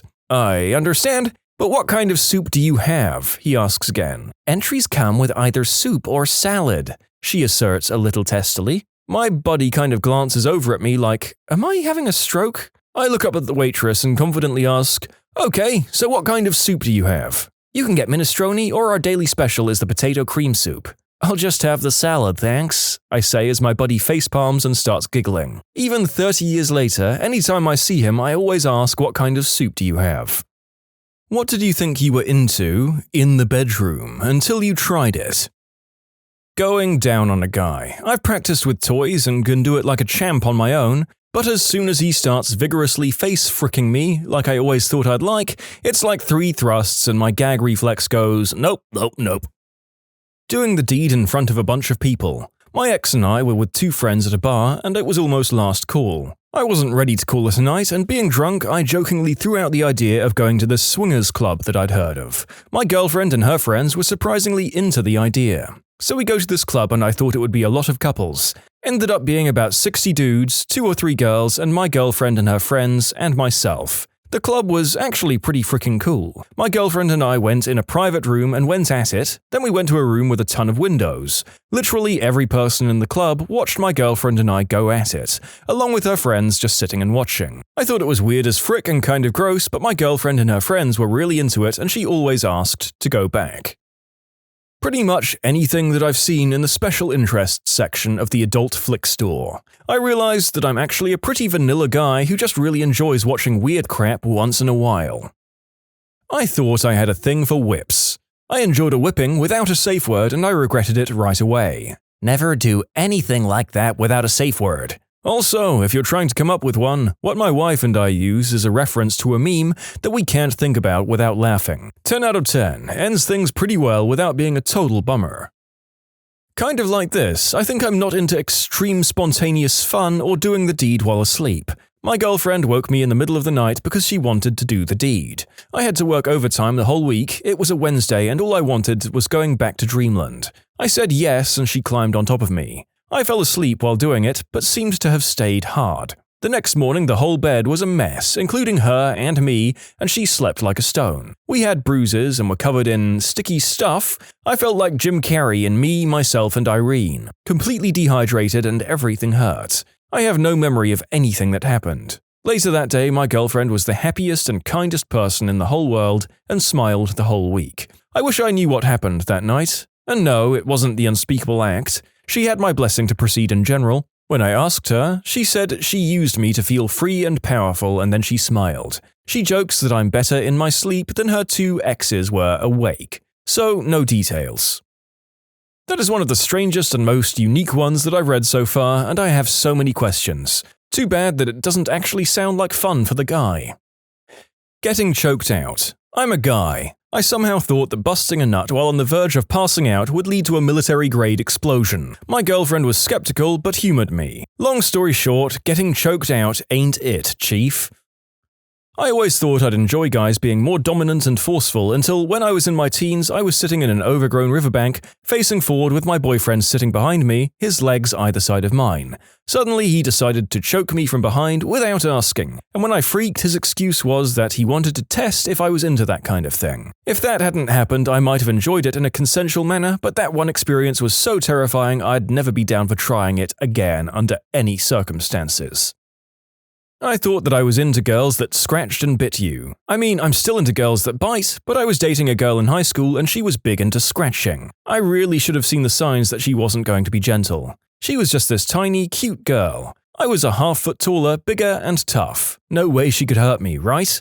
Nope, dead wrong. I like to think I have a pretty high pain threshold, but she enjoyed hurting me. She had scratched me up hard when we were making out. She'd get carried away, and I didn't want to seem like a wuss, so I didn't say anything about it. My back looked like I'd been attacked by a raccoon.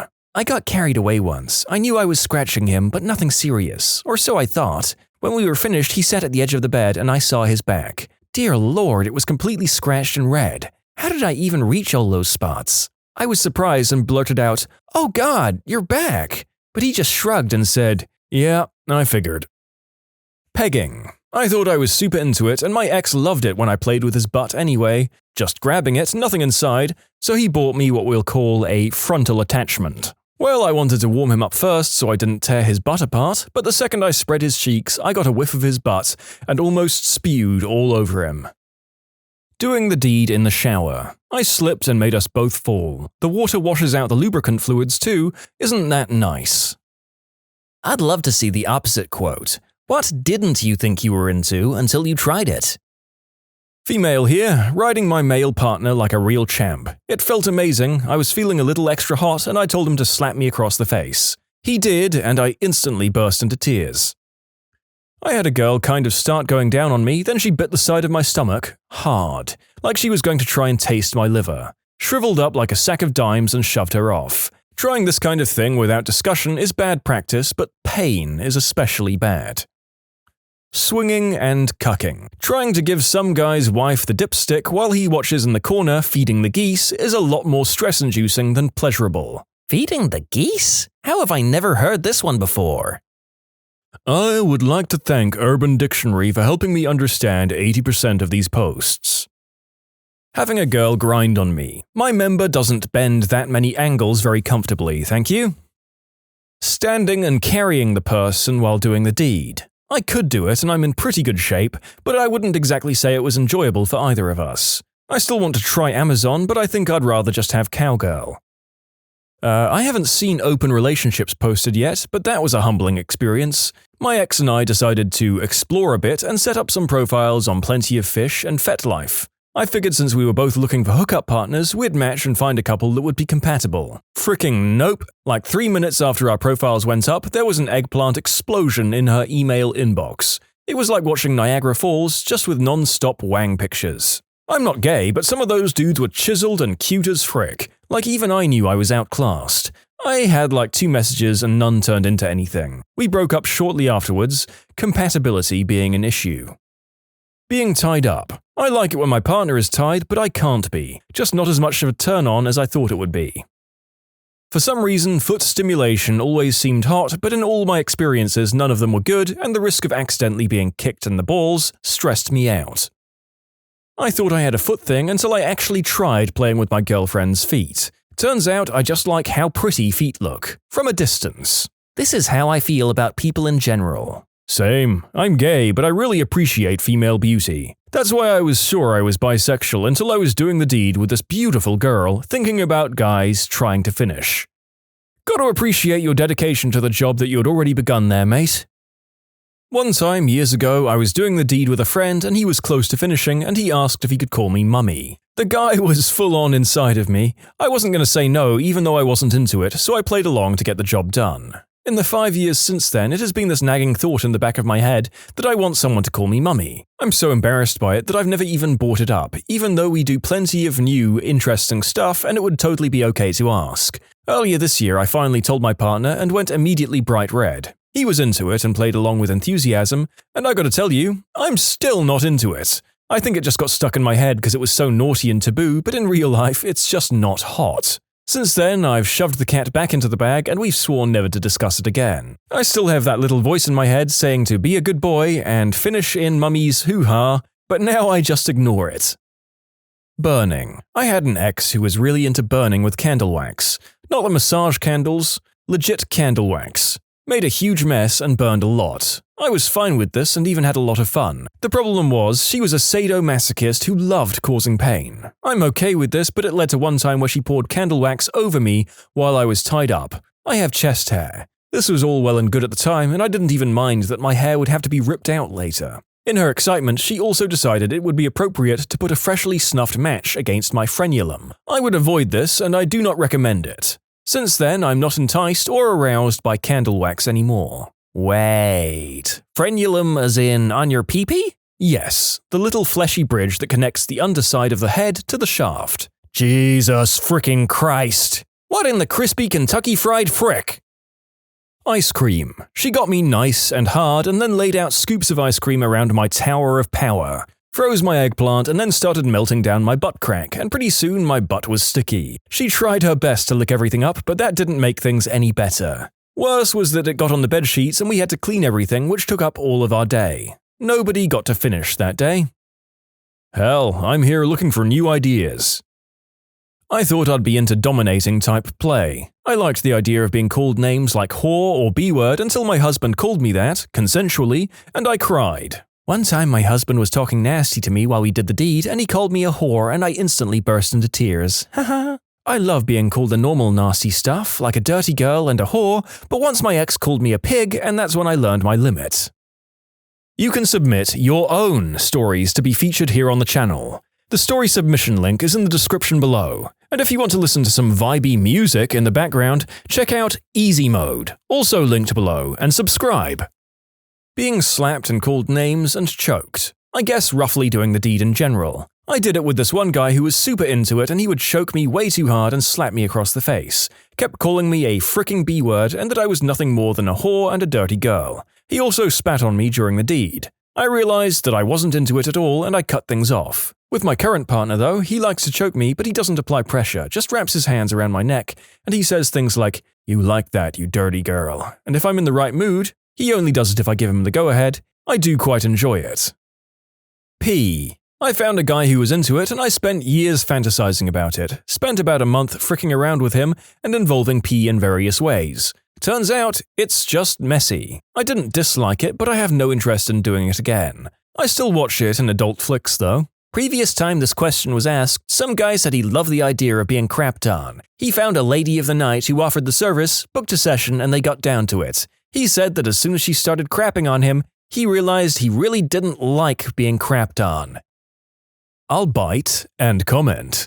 Doing the deed outdoors. I absolutely loved that idea and fantasy. In reality, the beach is super cold and windy. Blankets are hard to keep on. Hobos walk up to you randomly even though you swear no one was around. Sand. Sand everywhere. Non-erotic walk back to the car. Disgruntled going home. Hopefully not a night killer. In the woods it's pleasant at first, but then the bug bites start. The cold nips your skin. Bark is rather rough and has ants. Feeling secluded yet not isolated, always wondering if someone will walk by. Splinters.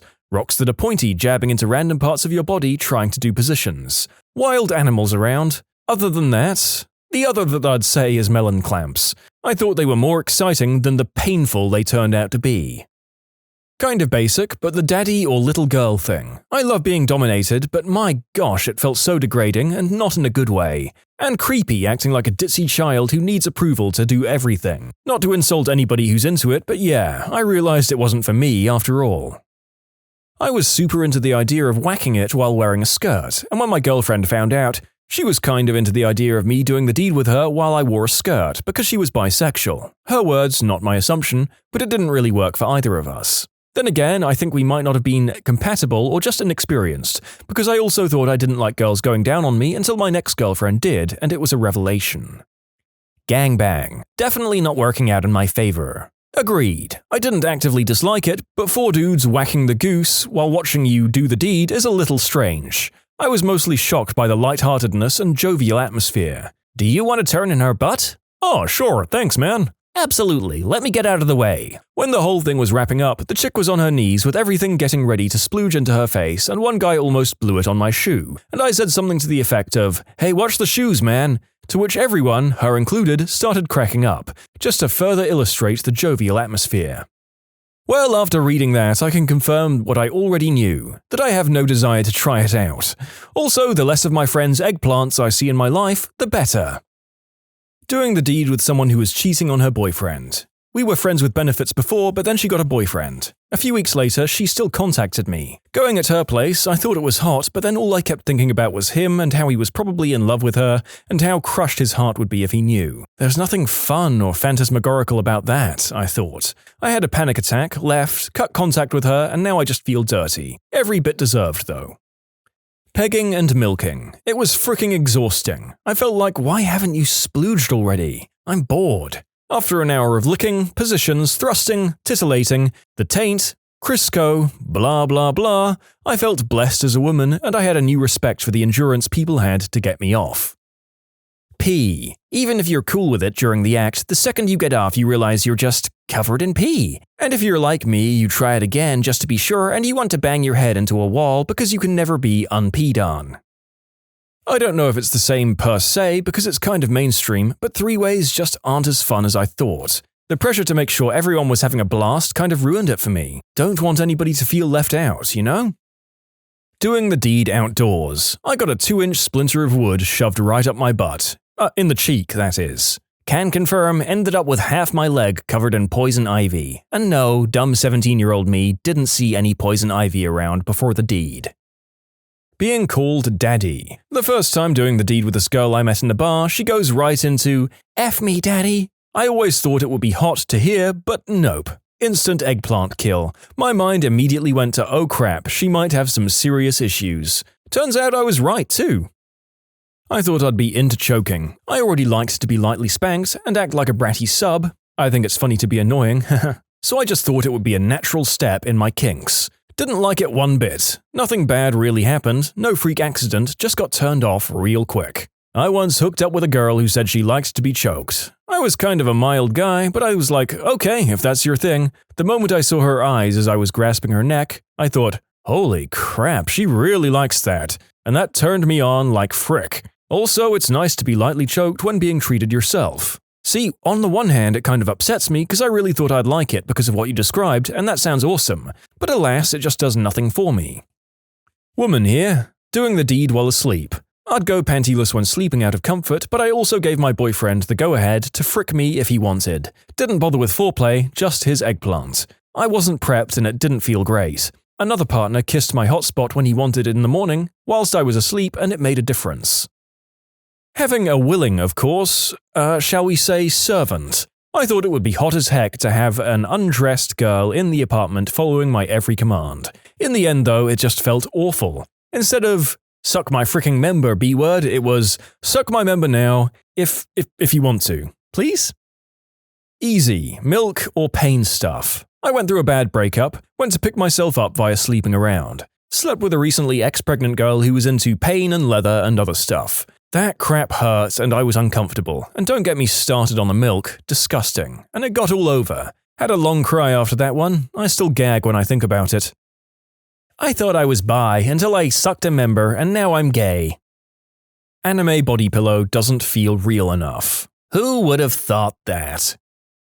I thought I would like female domination, so my girlfriend tied me up and just started beating the crap out of me. She hit my wang with a whip and it started bleeding so bad I had to go to the emergency room. You can imagine how awkward that was.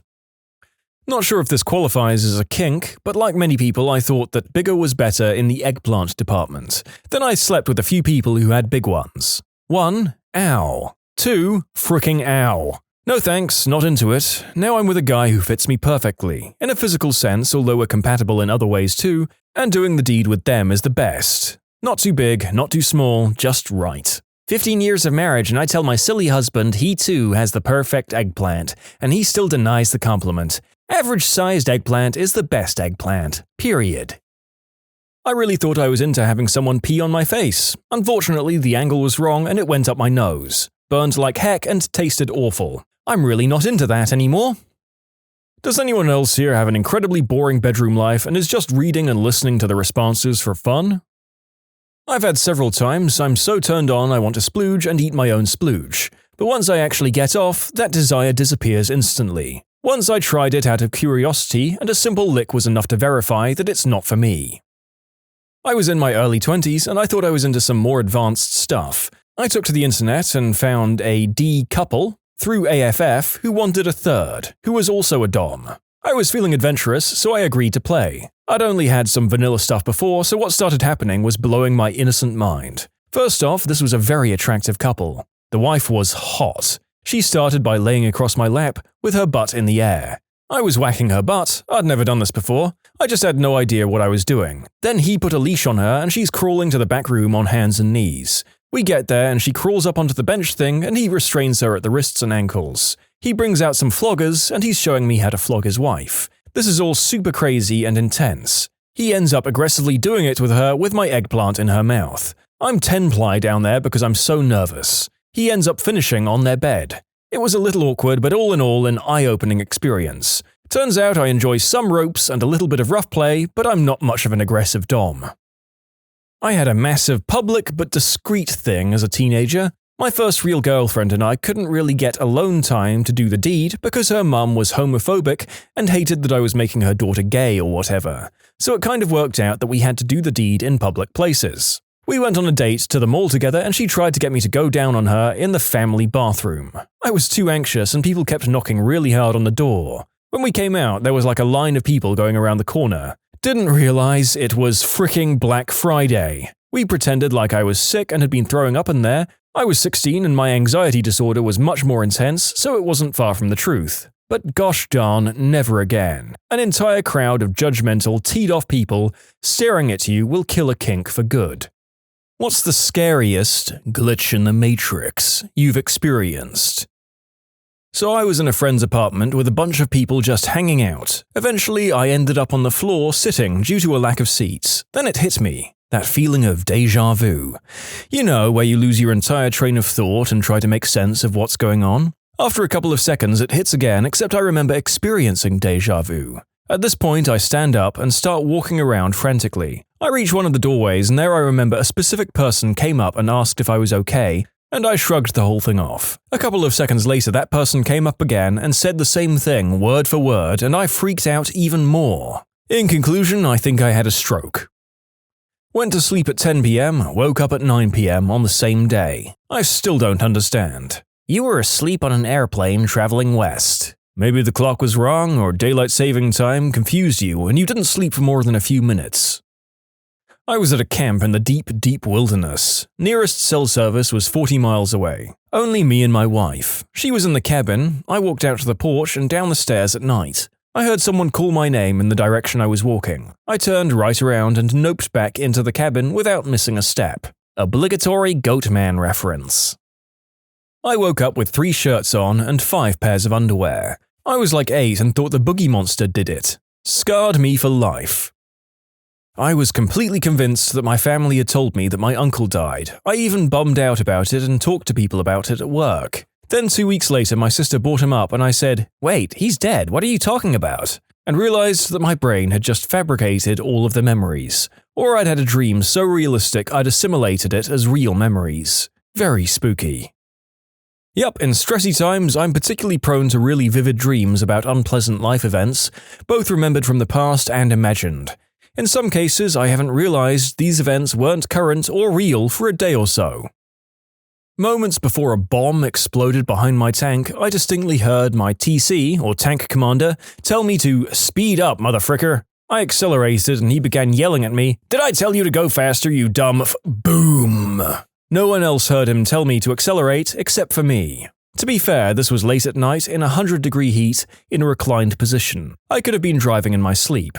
So it was a good thing. Like if you didn't speed up, it could have hit you instead of being behind you. Poor as frick and living in a dreadful flat with my best friend. We scraped enough together for a 6-pack on a Sunday night. Monday morning there were 6 empty stubbies on the coffee table and 1 beer still in the fridge. We kept that magic beer for a while because it was magic, and then I forgot it was magic and drank it. I can hear that conversation. "Hey man, where's the beer?" "What beer?" "The one in the fridge." "Oh yeah, I drank it." "You drank the magic beer?" "Oh, frick." And then a somber moment and reflection. But it's okay, because that means he becomes magic. When I was about 8, I saw my mum walk into my room. I followed her because I was looking for her. When I entered my room, no one was in there. I then found her in the living room, which was all the way at the other end of the house. That was not your mom. Yep, she's usually walking into my bedroom. At work, bored as heck, checked my contacts for someone to talk to. Scrolling down and I noticed a high school girlfriend's name who I lost touch with for a couple of years. I mean, no phone calls, no discussions or common things with friends about her, nothing. The very moment I saw her phone number, boom, she rang. Not necessarily the creepiest story here, weird enough though. Sometimes I'm convinced that I can sense when my phone is about to go off. Sometimes I even know who is going to be the one texting me. I have no explanation and could never prove it. But like, I'll have not texted someone all day, and then I'll put my phone out of my pocket to see what our last text was, and they'll text me the second I swipe to unlock my phone. For a couple of good months, many times a week, my best friend and I would text each other at exactly the same instant. Sometimes I wonder if the human body can somehow sense incoming texts or calls, the same way certain computer speakers will buzz for 4 or 5 seconds before my phone notifies me of a text. I saw my female doppelganger once. We were walking past each other in a train station. We both turned around to look at the other person after we'd passed each other, jerked our heads and scrunched our faces like, "Do I know you?" Gave a surprised, wide-eyed look like, "That was pretty weird," then another slightly more exaggerated, "That was even weirder," followed by an audible in unison, "What the frick?" and nervous laughter, followed by a quick turn around and hurry away, and one last, "What the frick was that?" look back as we scurried away. If a bystander saw it, they would have thought it was scripted. Weird stuff, man. You were near a mirror? I saw my doppelganger once and it scared the crap out of me. He was on another team in the basketball tournament I was in, but he was a bit taller and more muscular than me. He looked so much like me that my teammates got scared and wouldn't look at him because it creeped them out so much. I swear I was looking at myself. I have dreams that are more abstract to me than normal, where something happens and I can't remember any of it. Weeks or sometimes months later, the exact situation happens that I dreamed about, and all the details came rushing back. It's like deja vu, but I know I dreamed the exact situation. I just hadn't met the people or been to the place yet. This has happened many times as far back as I can remember. I've had the same exact day twice. They weren't dreams. Was it a day doing nothing but browsing Reddit? Because that happens to me too. A friend of mine got extremely high and went to get pizza. The guy knew he was on something and said, "What did you just come back for?" And my friend thought he was losing his mind. One time I was really high and I was buying a movie ticket. The guy must have known I was high because when I asked for my ticket, he responded with, "All right, sir, will that be for here or to go?" That confused me so much for a moment. I actually thought I was ordering food. All I could say was, for here? And get the frick away from that guy. Now I wonder how many high individuals I served in my fast food days and how many people I missed the opportunity to mess with. Laying on my bed with the door open, I hear something moving in the house. I was alone and get nervous. I stare at the end of the hallways, but then my dog ambles across going to another room. The sound was just him scratching. I watch him go into the other room and lay down. I think nothing of it and go back to Redditing. I glance up 3 seconds later and he's walking down the hallway again from where he originated. Not where he'd laid down, like he teleported back to a spawn and walked back there again. Needless to say, I lost my crap. I'd just come back from a 15-hour shift. It was 10 p.m. I haven't worked a double in a while, so I was very tired. I was on the 91 freeway in California at the Atlantic Avenue exit before the 710 freeway. I was fighting sleeplessness a few minutes ago and told myself I can stay awake, my exit home is only a few more miles. I dozed off. My internal clock kicked in and I whipped my head back to wake myself up. What I saw more than shocked me. I was sitting in the car garage. I looked at the clock and about 15 minutes had passed. So I'd dozed off for 15 minutes, although it felt like no more than 1 second. I'd managed to drive in my sleepy state 3 to 4 miles, off the exit, 2 lights, punched in the code to open the public garage, parked my car and woke myself up. I got out of the car and looked around, making sure I didn't run anyone over. Yep, no blood, no brains, no evidence of body tissues. I followed the news in my area for a few days and there were no fatal hit and runs. When I was a kid, I would always have the same recurring nightmare at my grandpa's house. The dream was always about a man accidentally catching himself on fire and burning to death. A couple of months ago, I found out that a man recklessly caught himself on fire while he was building my grandfather's house. My grandpa even put out the fire and held the guy before he died. Fricking mind frick. The closest thing that makes me think that ghosts are real. You probably heard that somewhere and you weren't paying attention to it, but your subconscious definitely was. This happened about 2 weeks ago. It was hot and there was a storm approaching, so I decided I'd jump in the pool real quick and be out before the hail started. After about a minute in the water, I looked up to check and see 2 eagles just floating there, not moving at all. Like time stopped. I'm sure they were just riding the current, but they didn't even sway a bit. Not left, not right, not up or down. Nothing. I was like, frick it.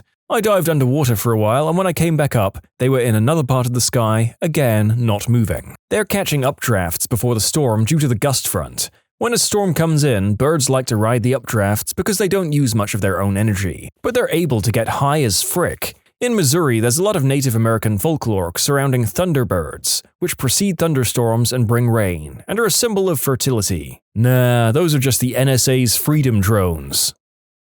2 days ago, I grabbed a Calvin and Hobbes book while searching for pregnancy books for my manager, whose wife is pregnant. I haven't touched this book in years. I open it up and I find an old birthday card from my wife saying, "I hope you have a wonderful weekend." She died 2.5 years ago. Today is my birthday. I flipped a coin, a quarter or a nickel, and it landed on its side. It was for pizza or wings for dinner. So my dad and I just noped and got Chinese. The correct response was to get both. I dropped a nickel once and had it land exactly on its side like that, no bouncing or rolling, just a thud as it hit the floor. Wouldn't be weird except we were visiting Monticello at the time, which is the building on the back of the coin. You can submit your own stories to be featured here on the channel. The story submission link is in the description below. And if you want to listen to some vibey music in the background, check out easymode, also linked below, and subscribe. I was at a bar once and I saw someone walk up the stairs with a similar haircut and glasses and thought, there I am walking up the stairs. It was really weird. I actually thought I was watching myself walk up the stairs. I was a little shocked by this and mentioned it to my friend and a girl next to me, who said, "That's happened to me before. I've never told anyone." She told me how she was watching out of a train window while leaving a station, and she saw someone running for the train and said to herself, "Oh look, I'm running down the platform." I was running to catch a football in elementary school and it was super far away. The next thing I remember is me having the ball in my hand and everyone just donning a shocked expression. I asked them how the heck I got there and they had no clue. It was messed up to say the least. I thought I was Neo for a good while. I mean, this is a 9-year-old story. I wonder if this guy ever became NFL Jesus or not since then. Similar but playing rounders, baseballish game in the UK. I'm not the sporty type and that lesson was the worst in school, so they stuck me on 4th base, the last one. Anyway, the ball-throwing person threw the ball, the bat-having person whacked the ball was headed toward me, but off to the right. My right arm shoots out while the rest of my body maintains its "this lesson sucks" stance. Catches the ball, the bat person is out. Yay? I suppose. I wasn't even slightly paying attention to the game, and I'm left-handed. I guess my right arm is just a natural sports limb and decided it wanted its moment to shine. Poor thing. In conclusion, girl hit ball with a bat, I was over there daydreaming about God knows what, my right arm shoots out of its own accord and catches the lass out. End of story. I started that app Tinder recently, and I was chatting with one of the first girls I matched with. I asked her about a tattoo on her arm that I saw in one of her photos. It looked to me like a flaming top hat, so I jokingly asked if that's what it actually was. A few hours later, I was sitting in my bed reading the book The Unbearable Lightness of Being when I see a phone notification. She had responded, "Oh no, it's actually a bowler hat and arms. The artwork from my favorite book, The Unbearable Lightness of Being by Milan Kundera. I have a date with her next week. I don't know if or when to bring it up. Did I just meet my future wife or something?" My grandmother passed when I was young, maybe 8. When I was around 16, I had a dream that I was hanging out with her and talking and catching up. She stood up in the dream to leave and I begged her not to go, and asked her when I could see her again. She said nothing, but pointed to a calendar that had a date circled. I remember the date when I woke up. It was several months in the future and told my mum about the dream, as she was always interested in that kind of stuff. Several months go by, and the date in the dream is approaching within the next few days. My cousin's husband gets killed in a freak car accident, and my parents fly across the country to be with family. They're gone over the date in the dream, and my mum, being superstitious about the dream, makes me promise not to leave the house that day. I agree, no big deal. My parents are going to be gone, what did I need to leave for? The day in the dream arrives, and my friend calls me up to ride into the city with him. I say no thanks.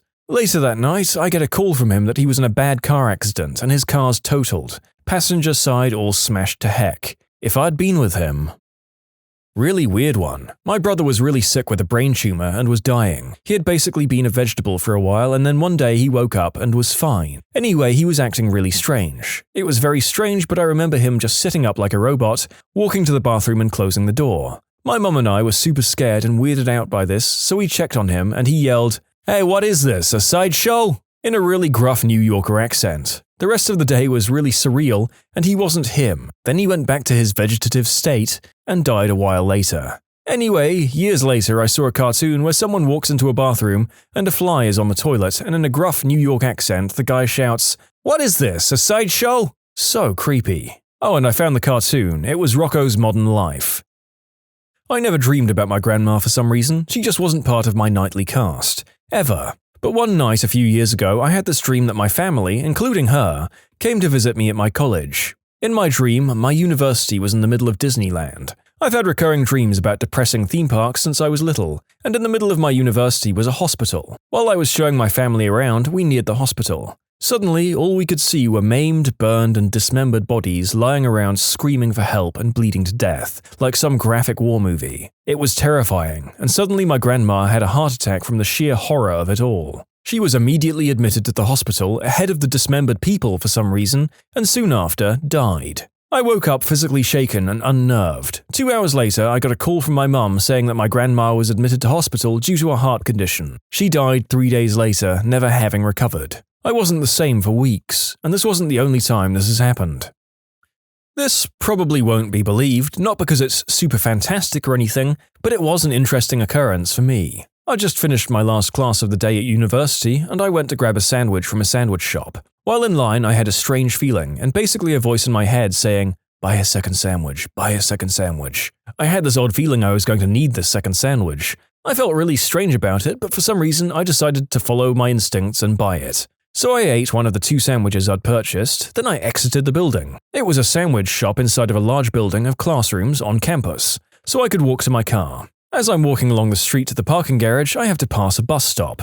At the bus stop, there's just this one guy hanging out there. He's most likely one of the homeless or poor people that are often around school. It wasn't that unusual, really. As I'm walking by, the guy looks me straight in the eyes and asks, "Hey, is there any way I could have that sandwich?" I was a little stunned, but at the time, I felt like I'd been prepared for the situation somehow. I almost immediately handed the sandwich to the guy and said, yeah, it's all yours," and the guy was extremely thankful. I then just walked to my car. I guess it's just a law of large numbers kind of thing, but it was a very odd experience. If I'd had any other reason for buying 2 sandwiches, I probably would have just chalked it up to random chance or gluttony or feeling generous. But I distinctly recall the weird, uncomfortable feeling of kind of being told to purchase a second sandwich for some unknown reason, and thinking I was losing my mind from too much stress or a long day at school. And then it was just too perfect. The guy just seemed to be waiting there for me to somehow deliver the sandwich. Maybe he was meditating on getting a sandwich, and we're all sort of connected on some kind of universal thought network, and his thoughts happened to affect mine. I guess that's only my semi-functional theory. Anyway, kind of a cool story in some ways. One of the tamest stories here, to be sure, but I've definitely had similar moments of unusual resolve and quick decision. Maybe you all have too. Some drunk guy knocked over a firework mortar and sent a ball of glowing ambulance tickets at me. Then everything's kind of a blur. Then I was on the ground, but there wasn't a scratch on me. Not even a bit of pain or blood or anything. I still don't know what the frick happened. I had a weird dream with monsters in my house and stuff. Then I woke up and found a monster sleeping next to me, and I freaked out and screamed. The dream repeated itself, and I woke up again to find the monster next to me. It repeated itself to what seemed like endlessly until I woke up sweaty as frick and found a figure next to me and screamed as loud as I could. But it's my dad. For a second, it looked nothing like my dad. I was at the store when I heard my boyfriend's ringtone on my phone. I went to answer but couldn't find my phone. I'd forgotten it at home because I'd plugged it into the charger. When I got home, I saw a missed call from him at the time where I'd heard the ringtone.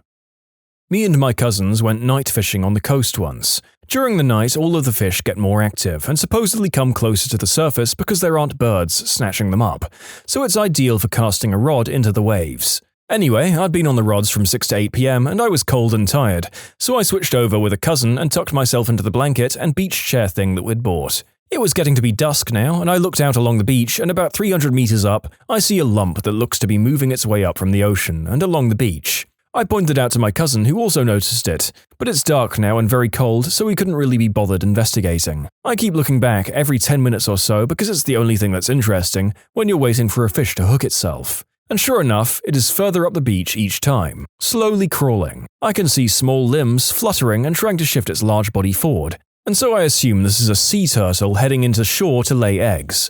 I'm interested in seeing this a little closer, so I walk off toward it with a torch. As I get closer, it stops shuffling, but I can make out its form a lot better. Its domed back and flat limbs are semi-obscured by sand. As I get to 50 meters away, I'm struck by confusion. It no longer resembles a sea turtle, but it turns out to be a piece of driftwood. What the frick? I say out loud. I'd watched this thing crawl its way up the beach and distinctly remember seeing sand flick up around it as it crawled. I walked back to our fishing spot and looked back, and sure enough, it has crawled up into the tree line. A couple of bros and I were sleeping in the same bed as we were known to do, with me being on the side against the wall, guy 1 in the middle and guy 2 on the open side of the bed. So we're all like wrestling around and telling scary stories, or whatever the frick teenagers do, and then before we know it, our tired little eyes drift us off into the land of Nod. When we wake up into the morning, I was on the open side of the bed and guy 2 was on the side against the wall. So we'd somehow managed to trade places in the middle of the night with no memory of how. We woke up to guy 1 sitting up, looking at us and loudly saying, "What the frick?" So apparently the vast majority of the people who've read this have never cuddled with their bros before at night. What are you, gay or something? What was the funniest police encounter you've witnessed? I once transported a man who sang ABBA the whole 2-hour drive. I asked if he was on something in case I needed assistance walking him in once we got there. He said, "No, if I have to be punished, so do you." So then we sang ABBA together. It was awful. Did he know a bunch of songs or even one all the way through? Or was it just like, you can dance, dancing queen, over and over for 2 hours?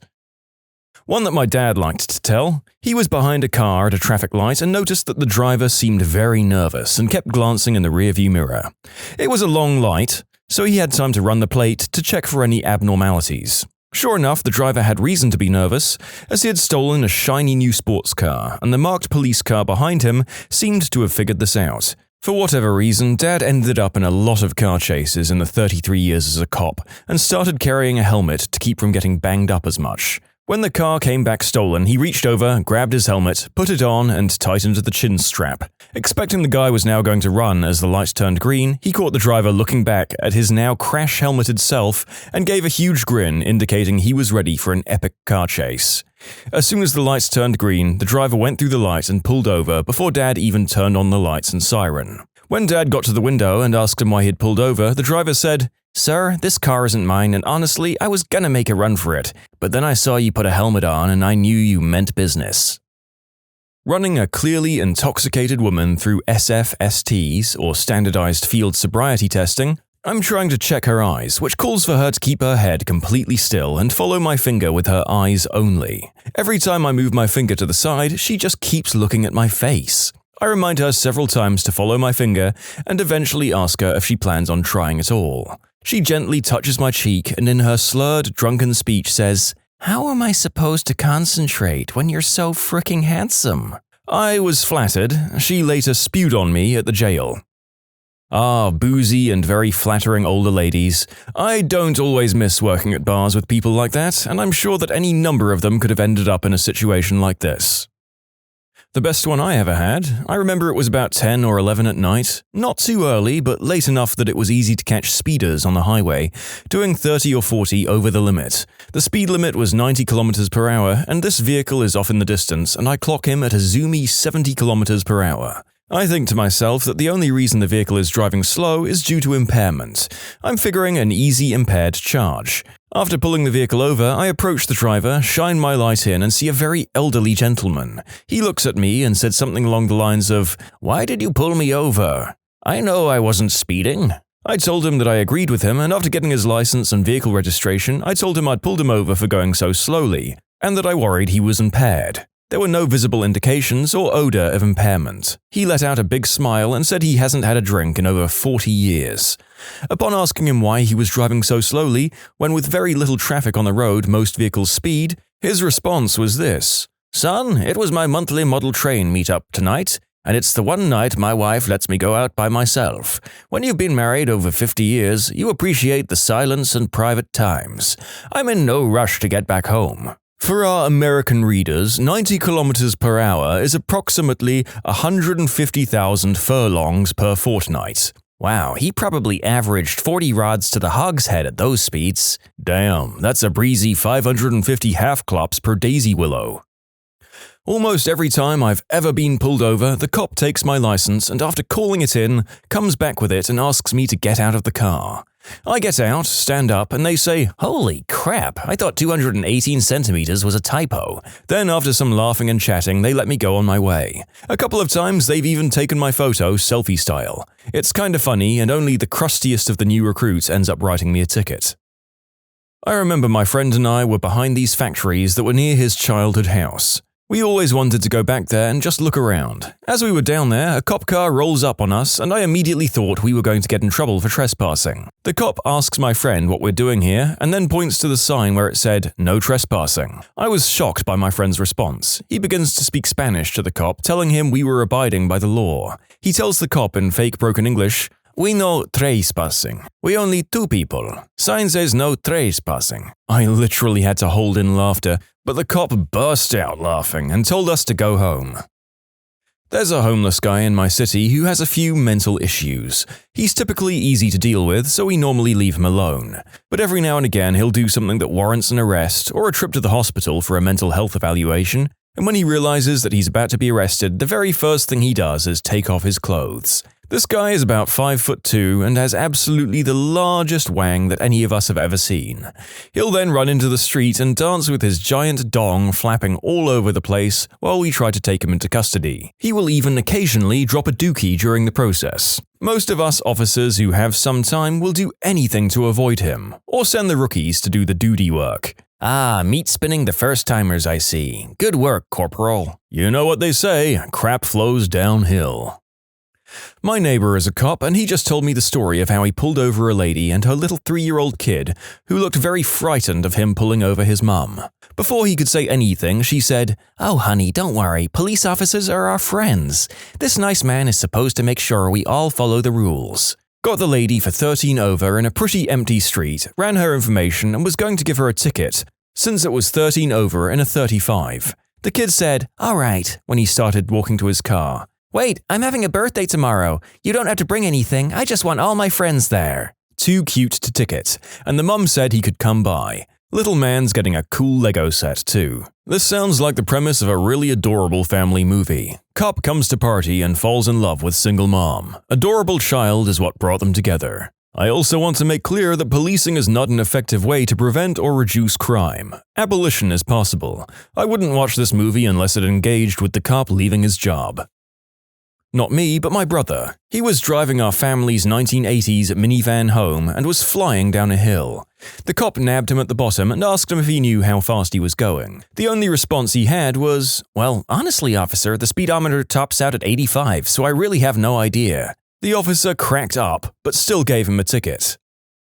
When I was still in field training, I was doing traffic stops with my field training officer, or FTO. We stopped this one kid who I felt like I'd seen before, but he also happened to have a warrant out. I said, "Hey man, I'm sorry, but it seems you have a warrant and I'm going to have to take you in today. Can you please step out?" He opens the door and glances back at my FTO and hesitated for a second. I saw him target glancing toward the parking lot across the street, so I asked, "You're not going to run on me, right?"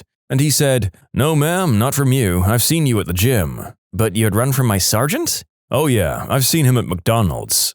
I couldn't hold it in. Haha. Can't fault the kid's logic, although I have to say that half the people I've seen at the gym can't run for crap either. Gains and cardio together, people. At a previous employer, our main data center was about 10 minutes up the road from the office. Trips between the two were commonplace, we all ran back and forth frequently. This day we were having a connectivity issue to an entire rack of gear, and I was flying over to the data center to troubleshoot. There was construction between the office and DC, and it had been there for weeks by this point. Fines are doubled in construction zones in the state I live in, and I'm usually careful to not speed in them because those tickets are expensive. Because I was mentally reviewing why we were down and in a hurry, I failed to see the motorcycle cop sitting dead center of the construction zone with his radar gun pointed in my direction until I was in third gear and 10 over the posted limit, which was 20 over the construction zone limit. He nailed me and we both knew it. Since I knew he was coming, I just pulled over into the next parking lot and he came in behind me. Damn. 30 over in a construction zone. This is gonna suck. I grabbed my paperwork out of the glove box and waited for him to do his preliminary check before he came over to talk to me. As he walked up, I greeted him by saying, "Hello, officer. I'm a dumbass, aren't I?" He stared at me for a quick second like he was trying to maintain his composure and just couldn't do it. Started chuckling, and then after a couple of seconds he burst into these deep belly laughs. Probably laughed for a good 30 seconds before he responded, "Well, just remember, those are your words and not mine." I admitted to the offense, but asked if he could please get me back on my way quickly because I had this fire going on at work. He was really cool about it. He still wrote me the ticket, but it was for 11 over, and he put the location as an intersection that was past the construction zone.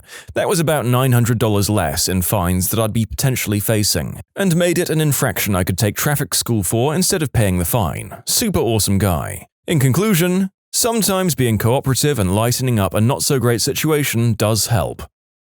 I blew by a cop once, probably doing like 30 miles per hour over the speed limit on a back road. As soon as I blew by him, I knew I was fricked, but it was also hilly road, so I didn't actually see him pull out. But again, I knew that I was done, so I just pulled over and waited. Like 5 minutes later, the cop doles up behind me with his siren and lights on. When he comes up to the window, I just immediately said, "I'm sorry, officer, I was super over the limit there and that's my fault." And he was just like, "Why did you pull over? You probably could have lost me pretty easily." Well, I knew I was speeding and I knew you were going to pull me over, so I figured I'd just make it easier for both of us. Then he told me how I was the only person who'd ever pulled themselves over for him and to slow down the next time on that road. Thanks, nice cop. Pro tip: wait until the officer is at your vehicle and asks for a license and registration before you go diving into your glove box. It might look like you're jumping to grab a weapon, and police officers don't like that. The only time I wasn't asked to get out of my car for a traffic stop was when I did this.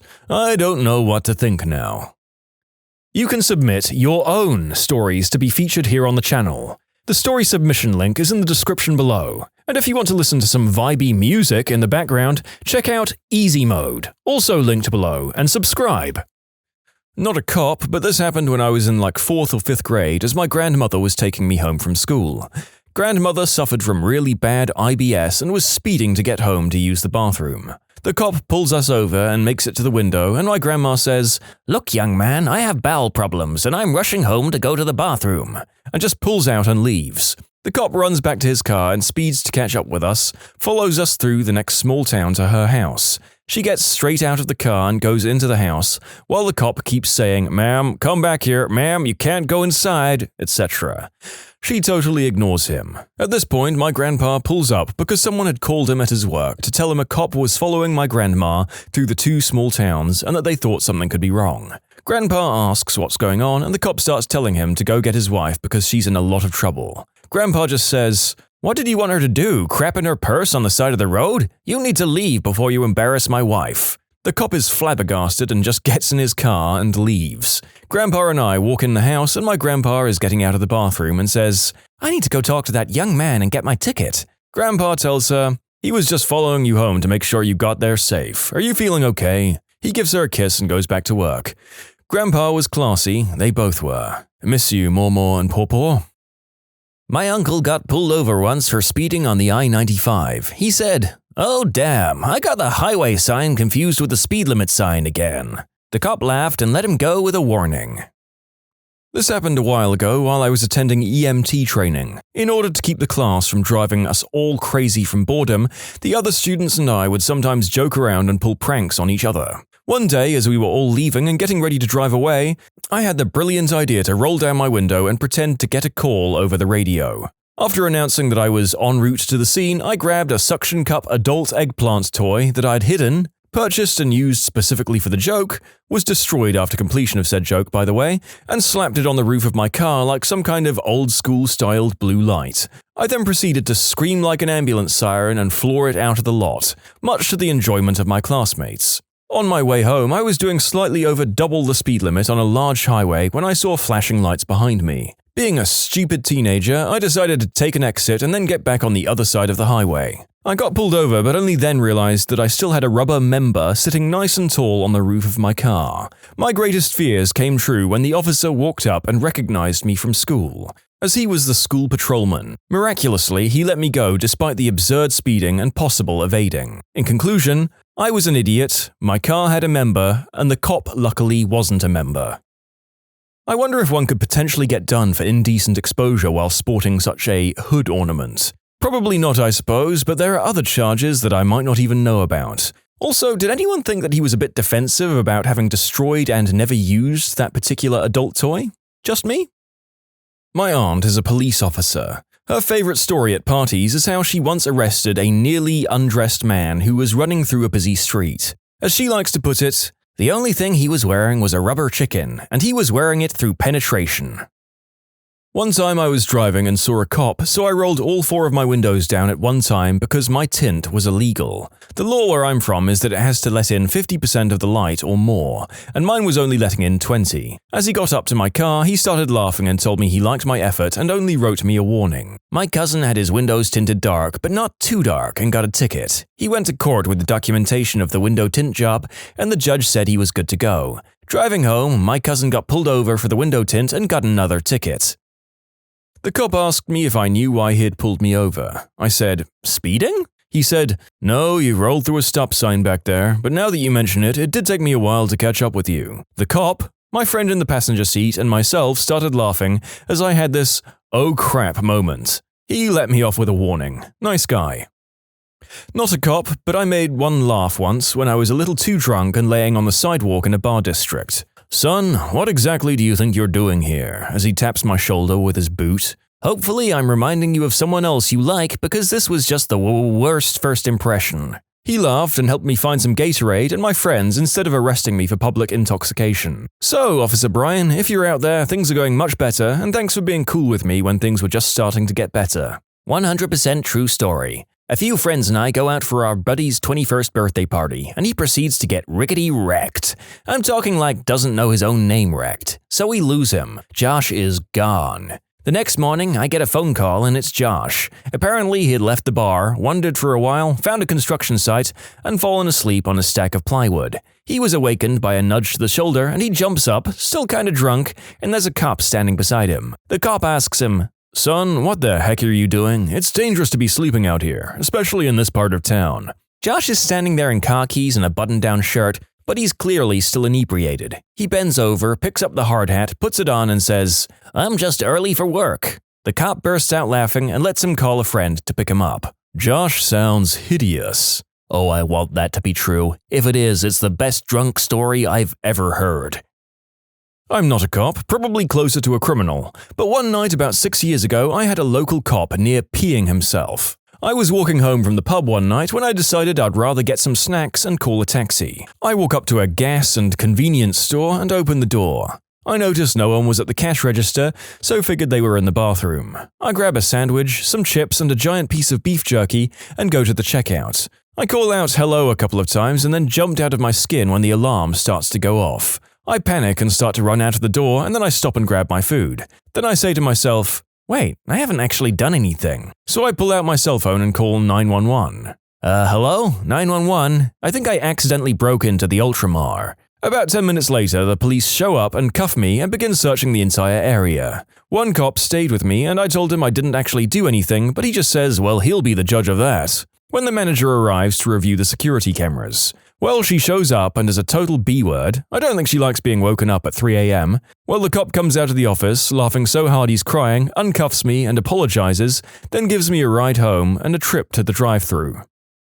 I was flagged down by a random motorist. I contacted the driver and he advised me there was a gentleman running out into the street and throwing rocks at cars near the water tower. I advised radio and requested county to respond since it would be on a county road. I approached the area and didn't see any pedestrians in the road or anyone throwing rocks. However, I did see a lady parked on the shoulder, making what appeared to be a frantic phone call. I pull up next to her and asked if she'd seen the rock thrower. She advised she did and pointed at another roadway. By the time county shows up, we both proceed in the direction the second motorist advised. The deputy and I make a right turn and sure enough, there he is, undressed, with his boxers down around his ankles, standing square in the middle of the road. The deputy and I exit our cars and start walking toward the guy. As I'm walking, I notice a pair of blue jeans entangled in a barbed wire fence to my left.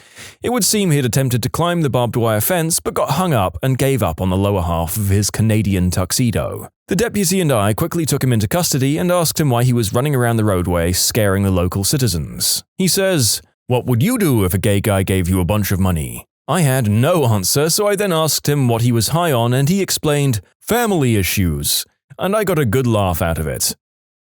My friend of 16 years at the time's dad was a cop. His son is driving downtown Chicago and does a U-turn almost directly in front of a cop. Said cop pulls him over and sees that he has a police organization sticker on his windshield. The cop said, "Who's the cop?" The kid says, You are, officer." "I meant in your family, idiot." The bud's answer sounds like something I would say in this situation. Funny that family members of cops can also be complete jelly-legged morons when they think they're in trouble with the law. I got pulled over once. The cop came up to the car and saw I had a bag stuffed under my front seat. He said in a really heavy Jersey accent, "What's in the bag?" In my fakest Jersey accent, I said, "Socks, officer, you want to see 'em?" He started laughing so hard he just told me to get out of there. Friend is riding with her sister to a friend's bridal shower. The 5-year-old niece, a total sassy pants, is in the car seat behind her mum. Driver. Police pulls mum over for speeding and asks, "Where are you headed in such a hurry?" The 5-year-old rolls down the window, looks at the cop with her mum's sunglasses on and states, rather loudly, "We were going to my auntie's party. she's getting married and I'm going to be the flower girl, and then rolls that window up like the starlet she is. The cop got the giggles and couldn't ticket her mum because, well, she was obviously just chauffeuring a star. When I was a cop, my partner was giving a man a field sobriety test after the man had wrecked his car. After denying being drunk several times, he said, "Okay, look, I'm going to be completely honest with you. I've had nothing to drink, but I am high as a B-word." We all laughed and he went to jail. Got called to a domestic. A married couple had split, UK, and the husband was living elsewhere. It was a weekend and he'd come to collect his young child to sleep over that night. A childminder was looking after said child while the wife was out at work. The husband was parked on the narrow driveway and the wife arrived. She blocked him out of sheer nastiness. That's when we were called by the husband. The husband knew the law and wanted police to witness that no offense was caused. Husband places young child safely into his car, lovely new BMW estate, whilst childish wife screamed and laughed that he couldn't go anywhere. The husband smiles at us, the two officers, and Julie goes rallying across the front garden. I'm talking through 6-foot laurel bushes, across beautiful rose beds, the lot. The wife screamed at us now as the husband had left, wanted us to prosecute the husband for destroying her beautiful garden. We said no, it's his garden too, and no people were injured. How are white people stereotyped in predominantly non-white cultures? My wife from Cameroon was very surprised when she first saw white people that were poor. She didn't think it was possible. However, once I went to visit a market and I heard a guy shout, "White people are rich, but not this one. This white guy is poor." That was probably a clever way to get my attention to sell me something. Maybe as a consequence of being thought of as rich, white people are very important or prestigious. Once we met a cousin of my wife who was bragging that her husband had several cars. My wife replied, "Yeah, well, my husband is white." In Cameroon, most people believe in sorcery. One guy who was apparently knowledgeable about these kinds of things told me sorcery doesn't work on white people. +10 magic defense. Frick yes, hidden racial bonuses for the win. In the mountains of Peru, it's an urban legend of sorts that white people will steal children. So much so that when I'm around a misbehaving child, the mother almost always threatens the child by saying that the gringo, me, will take you away. That's kind of funny. As a white, I hold the stereotype that many South Americans would kidnap me and either sell me for ransom or as part of a substance cartel plot. Back in high school, we had 60% foreigners, Korean or Taiwanese mostly. The funniest thing I've ever been called was a round-eyed burger muncher. The kid was serious too. When I lived in the Middle East, I was told by an Arab friend that she always thought that white people, mainly the women, were very loose with their bedroom morals, and stuck up. It explained a lot of the not-so-nice things some of my classmates said about or to me before they got to know me. "You're not loose and stuck up like the rest of us? I'm so confused." "My grandfather was killed by being a stuck-up loose woman, you insensitive clod." "Oh, that's probably how I'm gonna go too." "We'll just mud wrestle our confusion away, as is the white custom." A lot of my Middle Eastern white friends think that white people only ever eat turkey and mashed potatoes or meatloaf. Well, to be fair, there are definitely certain gym-goers who would exclusively eat turkey if they could. There are also some Caucasian replies to this statement. "That's ridiculous. We only eat bacon cheeseburgers and fries, of course." "I nominate the milkshake as the official white person drink." I lived in a predominantly Hispanic area, and one thing that was always associated with white people was money. You were a rich white kid no matter how much money your parents had. No matter where you lived or how poor you were a rich white kid. "Hey man, look at Richie rich white boy over there, strutting around the Walmart car park, begging for change like he owns the frickin' place. Rich jackass."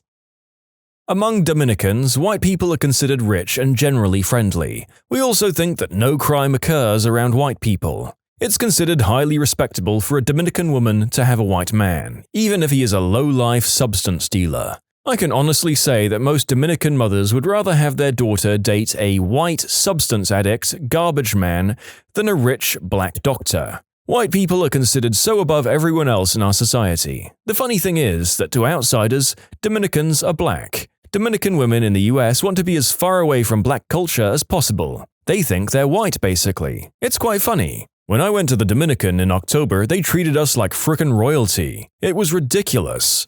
Our busboy told me he hated black people, which confused me. I assumed he was talking about Haitians. And all of the women wanted kisses from my blonde-haired, blue-eyed kid. They'd all call him over with Nino Blanco and ask for kisses on the cheek. My wife said, "Well, at least we know he'll never have a problem with the ladies in the Dominican." In Zimbabwe, white people are thought to have no knees. This is due to them wearing long trousers and dresses all the times, apparently. It's also, apparently, extremely funny to them. This is extremely funny. A real knee slapper, or a long leg slapper as my white brothers would call it. My brother's in jail for being a knee slapper. It's classed as racially aggravated assault. I've been to Liberia a couple of times, and I've picked up that a lot of the people think that the white people are rather ignorant of how the world works. They're very nice and helpful, but they make you feel like a child sometimes. Most of the time you have to rely on actual children to figure out what the heck is going on. In all fairness, perhaps you should have let them watch out for you, even if it makes you feel like a child, given that you're visiting fricking Liberia. Quite. The kids who I met there are more mature than a lot of my grown peers in the US. That said, they will kick your skinny white butt in kickball. Holy balls are they good. Stereotypical white statement. I'll use my credit card. Oh, and do you have any non-dairy creamer? I used to live in South Korea, and according to my friend, there's a belief amongst a few Asians that white people are less evolved because they have more hair. I'm a balding white male. Am I evolving? Will I get superpowers? My chemistry teacher always said, the more hair I lose, the more head I get. That's actually a brilliant joke. Most kids won't realize the dirtiness of it until they're long gone. Or I need to get my mind out of the gutter. I've lived in Tokyo most of my adult life. There's a stereotype hierarchy that goes from foreigner, that's the most important, then to the subsets of white, automatically considered a loudmouthed American who only speaks English, or black, automatically considered a hip-hop gangster who only speaks parody MTV English, or Asian. Yes, that's a stereotype in Japan. You'll be considered a dirty, poor Asian. I'm a musician, and unfortunately my appearance means I fall into a further subset, dangerous foreigner, probably a drug dealer. Because in Japan, everyone assumes most crime is by foreigners. Actually, crime by foreigners is proportionately much lower.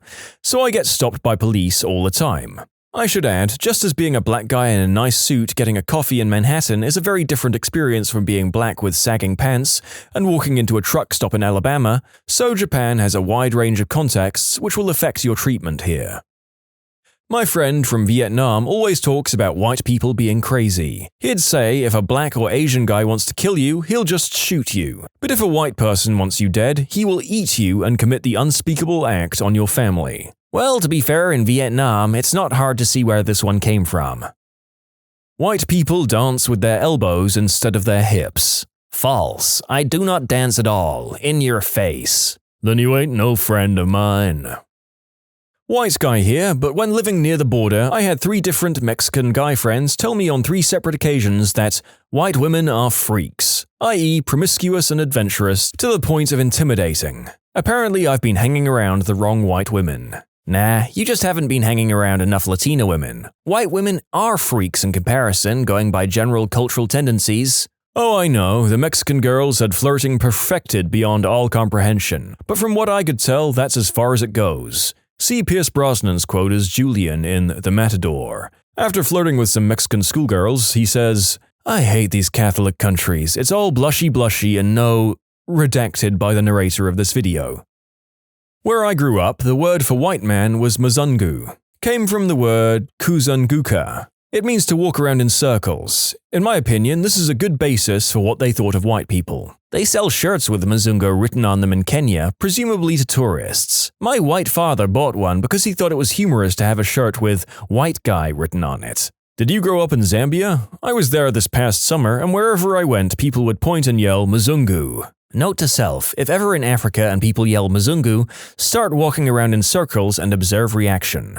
I have one of those shirts. I bought it in Uganda and it says, "My name is not Mazungu." I heard that word so many times in those 2 weeks that when I finally saw the shirt, I just laughed and threw copious amounts of money at the lady. They knew how to work the tourists, haha. I mean, it sounds like it would get you laughed at in the country for wearing it, but if you don't mind, great. Also, I hope you wore it back home just to confuse people. In Western China, where seeing a white person is so rare that people would stop dead when they saw me, stare, and often pull out a camera to snap some pictures of or with me, White people are considered beautiful, fashionable, sometimes ignorant, and a little sneaky. They assume we all speak English. Most people assume that I was British, I'm American, because I'm skinny. In fact, I had people ask me, after finding out that I'm from the US, why are you not fat? I didn't talk a lot of politics with everyone, kind of a touchy subject in China, but I talked about it with the family I was living with. They thought that Americans were warmongers. They thought it has been too long since we had a real war on our soil and we've forgotten what it's like. We go into war to try and help people, but their opinion is that war helps no one. Some Koreans jokingly think that a lot of white American people greet each other with, "Yo, what's up, man?" with the hand grab chest bump. Every male I know under age 22 does this regardless of race. Male under the age of 22 here, hand grab chest bump overcomes all barriers. As a Chinese person who mainly grew up in the United States, I don't know much about how whites are stereotyped in China, but my parents do. Essentially, in China, people have a love-hate relationship with white people, wanting to be like whites, which is mainly just Westerner. They want to be this way because of the power and status it represents, but at the same time are resentful of that power and status. By the way, in Cantonese, a slang term for blacks literally translates to fermented soybean, because of the black color of fermented soybeans. People will fall head over heels around a white person to the point where they'll just hire random white people to attend important parties or become spokespeople for their products. Contrast that with the disdain that they have for Chinese that come from America. My mum once said that if you, as a Chinese American, ever want to go back to China, that you'll get better waiter service if you bring along a white friend wearing a business suit. Sad, but true. There was an Economist article a while ago that talked about how Chinese were crisscrossing Europe to buy a lot of Western goods because it was a symbol of status in society that you could afford to buy those things. Many Chinese, likely due to a lack of education and exposure, are what I'd like to call extreme passive racists. This means that they have very stereotypical views of other ethnic groups, but they don't plan on taking action on those beliefs anytime soon. I'm sure it's like this for many other cultures as well. So you're saying that if I moved to China and bought all my suits, I could do well for myself without a full-time job? I'd schmooze and eat for a living if that was an option. Yes, in fact, there's a lot of people whose full-time job it is simply to be white and wear a business suit as part of a group of people in China. Now we know what Barney Stinson's job is. Ha! Please. You can submit your own stories to be featured here on the channel. The story submission link is in the description below. And if you want to listen to some vibey music in the background, check out easymode, also linked below, and subscribe. I went to Nepal last year and apparently they believe white people never work. I was helping build playground equipment and crowds of people would show up to watch.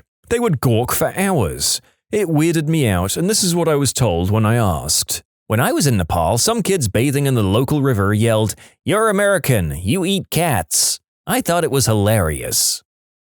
My Asian friend told me that all of her friends always felt that the white people they'd encountered smelt like milk, all the time. I've heard this too, and it makes sense. People tend to give off odors based on their diets. Only white people drink so much milk and cheese. Most of the rest of the world is lactose intolerant.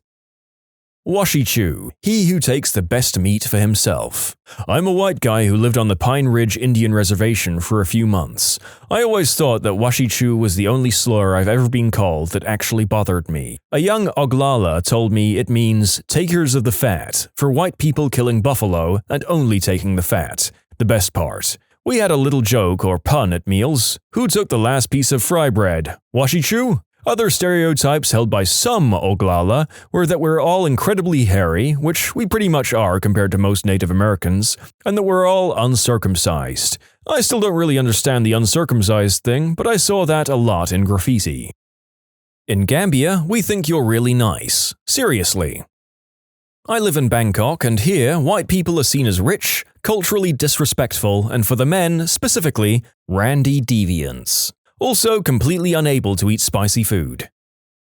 There's a few stereotypes I grew up hearing about in an immigrant mixed race, South Asian and African, family in the West. These mostly seem to be about middle-class white people. Note, I'm simply reporting these, I don't agree with them. I'm writing them as if my grandparents are saying them. For example, White people don't love their kids as much because they kick them out when they're 18 and don't support them after that. Also, white people are not as educationally driven when it comes to their children. For example, they won't work long hours in a multitude of jobs and save pennies to send them to the best schools and hire extra tutors and focus on their kids winning maths championships and stuff.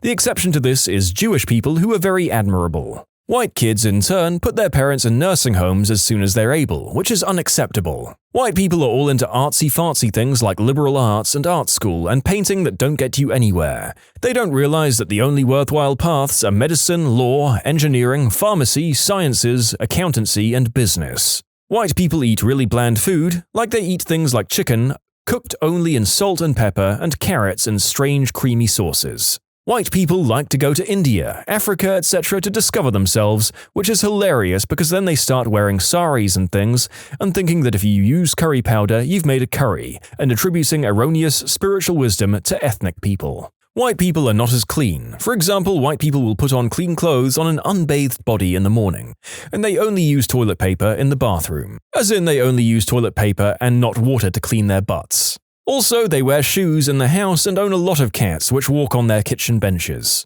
White people are more random about doing the deed, specifically white women. If you take them to a fancy restaurant and give them a rose and chat about poetry, they will sleep with you. Disturbingly, this is according to my grandfather. That's apparently all it takes. Some white people smoke green herb with their kids. White people drink a lot, especially white women who often inexplicably consume wine alone. White people are obsessed with wine.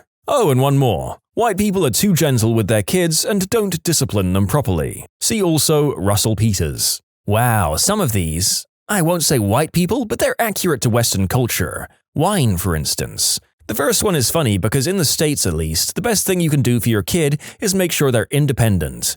Americans thrive on the idea of independence. Funny that, to other people, that means you love them less. Out here, we'd find someone weird for living too long with their parents, psychologically weak and codependent.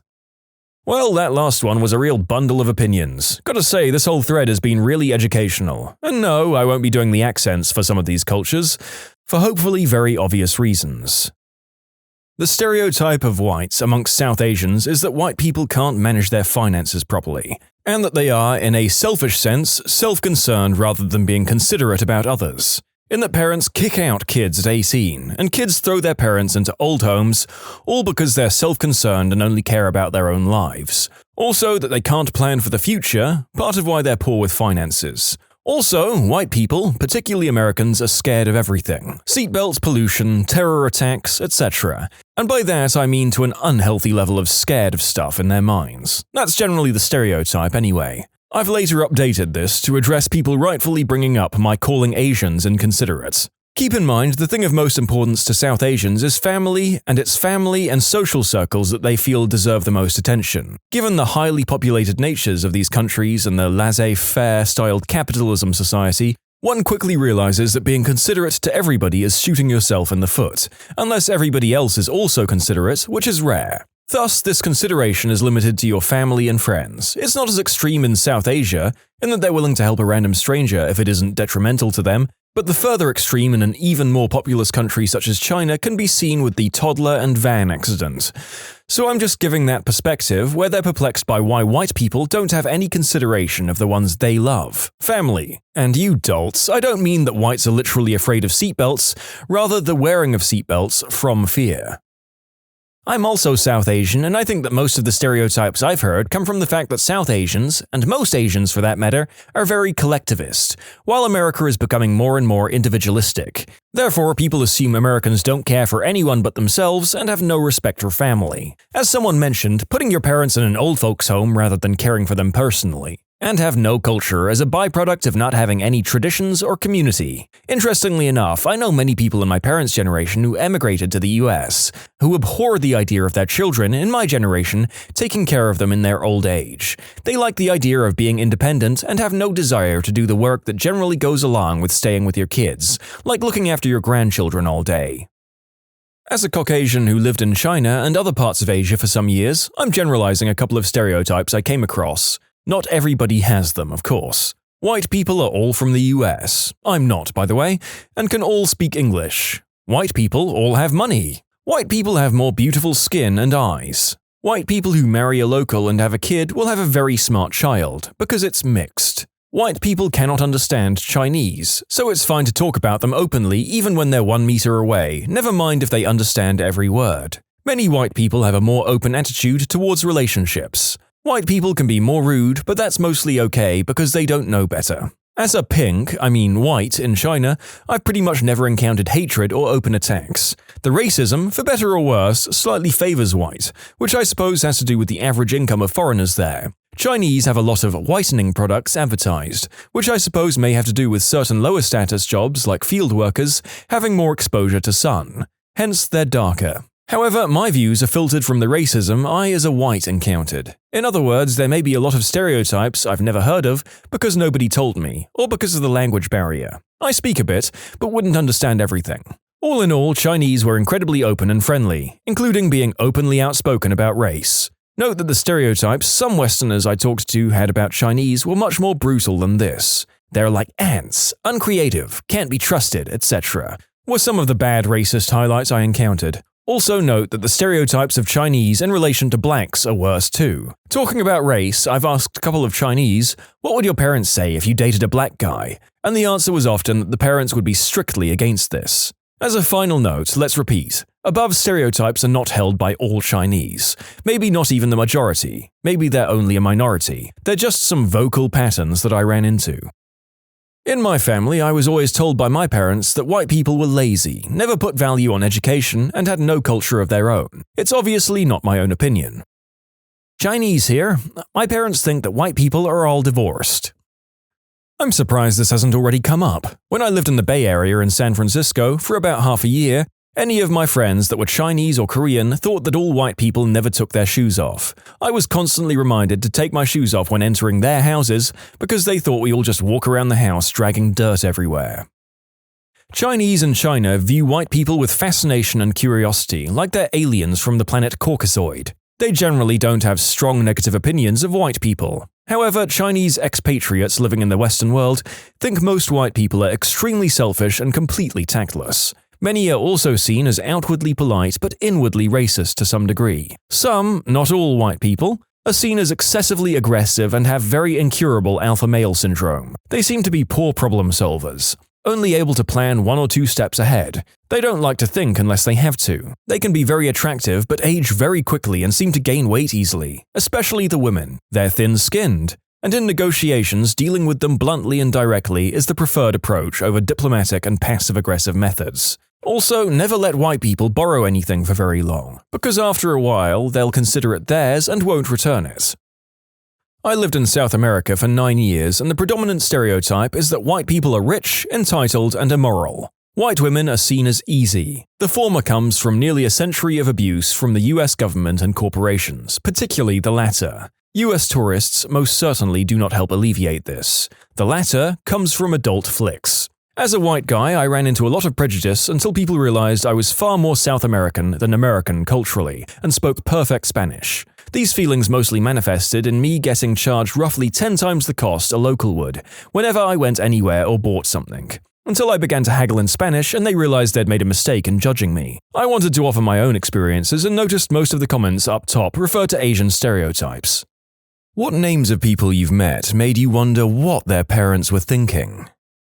Boss's friend named their kid Monster Galileo followed by their last name. The nurse tried to talk them out of it. They called in child services to talk them out of it. The people insisted. Kid goes by Galileo. Honestly, I kind of like the sound of it for an adult or a performer's name, but being a kid named Monster has to be rough in school. I feel like you'd be cool as heck in elementary school if you were named Monster. Middle school would be rough, but hopefully by that time you're coasting on the popularity from elementary and just carry the awesomeness forward. It really depends on your personality. If you end up being a shy kid or do anything embarrassing, that name would be brutal to have. If you're popular or edgy, then it's an awesome name.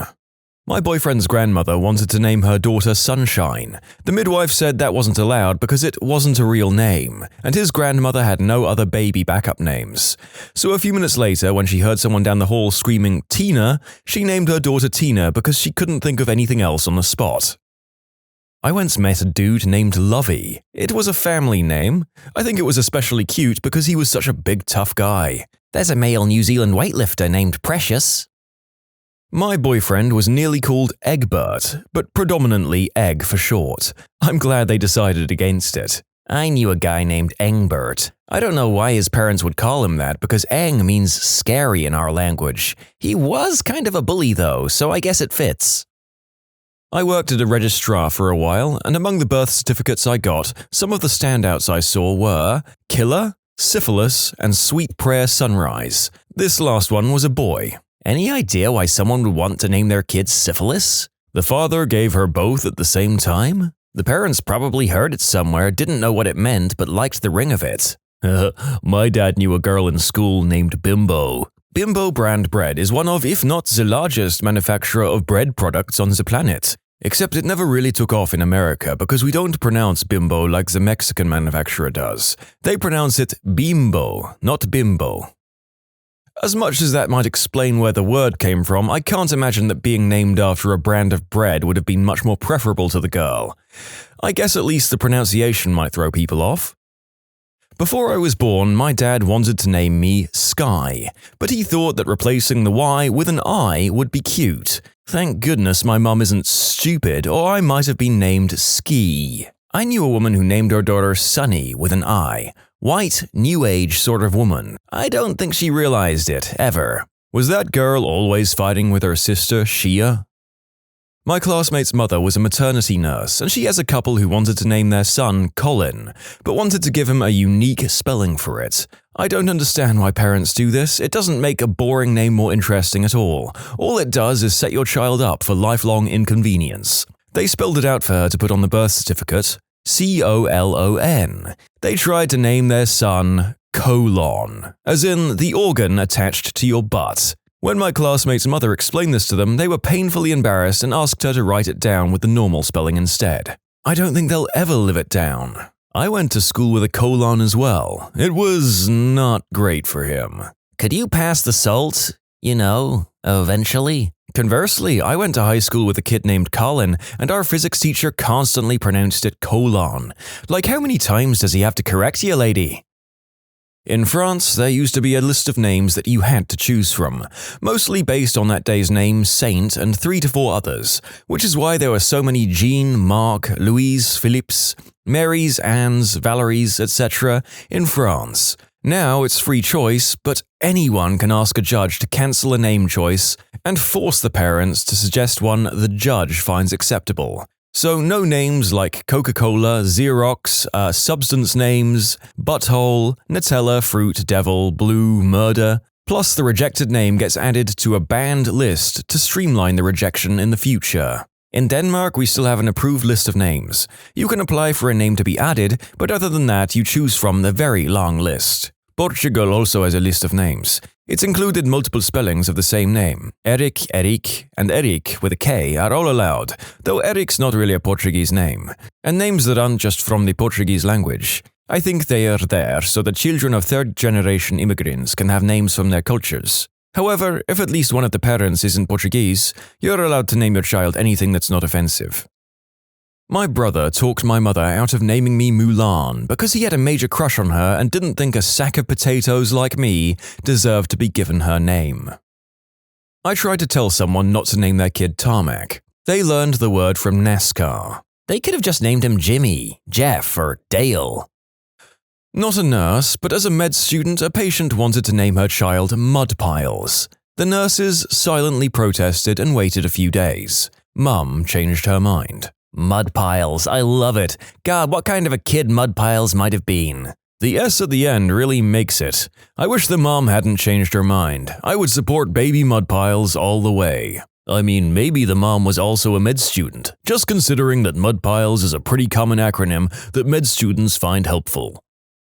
My ex-husband didn't think it was fair that girls could be named Grace or Hope, etc., and seriously suggested Pestilence, War, or Plague for a boy. His choice for a girl was Tangerine. Fortunately, we never had any children. I'm a Grace, still waiting to meet the pestilence of my dreams. The thought of meeting someone and then being like, "This is my son Plague and my daughter Tangerine," is killing me, oh my god. Another story where I can bring up Discworld characters. Allow me to introduce Hope, Charity, Chastity, and Prudence Carter, and their brothers Animal Lover, Anger, Deviousness, Covetousness, Jealousy, and Catastrophe. You can't just leave them hanging with that small reference. The Carter parents were a quiet and respectable Lancre family who got into a bit of a mix-up when it came to naming their children. First, they had 4 daughters who were christened Hope, Chastity, Prudence, and Charity, because naming girls after virtues is an ancient and unremarkable tradition. Then their first son was born, and out of some misplaced idea about how this naming business was done, he was called Anger Carter, followed later by Jealousy Carter, Animal Lover Carter, and Covetousness Carter. Chastity was enjoying life as a lady of negotiable affection in Ankh-Morpork, Prudence had 13 children, and Charity expected to get $1 change out of 75 pence, whereas the boys had grown into amiable, well-tempered men, and Bestiality Carter was, for example, very kind to animals. My uncle wanted to name his daughter Raider God. I'm glad they settled on Jada. I work in a music store that offers lessons and rents instruments. We have a list of the oddest child names. Jamuary, Quest with a W, Sixte, Shebra, Battle, and Shy Ann are just a few on there. The best one was IDOWorkHereLady. When speaking with the grandmother, she said that the mum wanted to name her Olivia, but the father hated the name. The dad saw a bottle of Alive on the counter, so he and the mother compromised and came up with IDOWorkHereLady. Haha, Shebra, followed by her brother, Hebra. Hijockstrap? As much as I want to meet someone called Hijockstrap, I imagine that Shebra may have a different culture behind its origin than the others. My dad loves Stevie Nicks and wanted to name all of us Rhiannon, but my mum wouldn't let him. So my oldest sister's name ended up being Stevie Nicole, but now some people always assume she's a guy when they see the name Stevie. Rhiannon is a popular name in Wales. It wouldn't seem unusual here. My sister's name is Rhiannon, but my mom was always scared people would call her Rhea for short, so she only called my sister by her middle name. Kind of funny to type that out. She loved Fleetwood Mac but was too worried to fully commit to the name Rhiannon. I once had a student named Linoleum. Some midwife really dropped the ball on that one. My brother wanted to name our soon-to-be younger brother Corn Peas, and our parents almost went with it, because they felt bad about asking for his input and then rejecting it. Fortunately, they got over that and passed on the name. Cornelius Pearson Smith. Corn Peas for short. Cornelius grew up with a perpetually broken nose thanks to his name.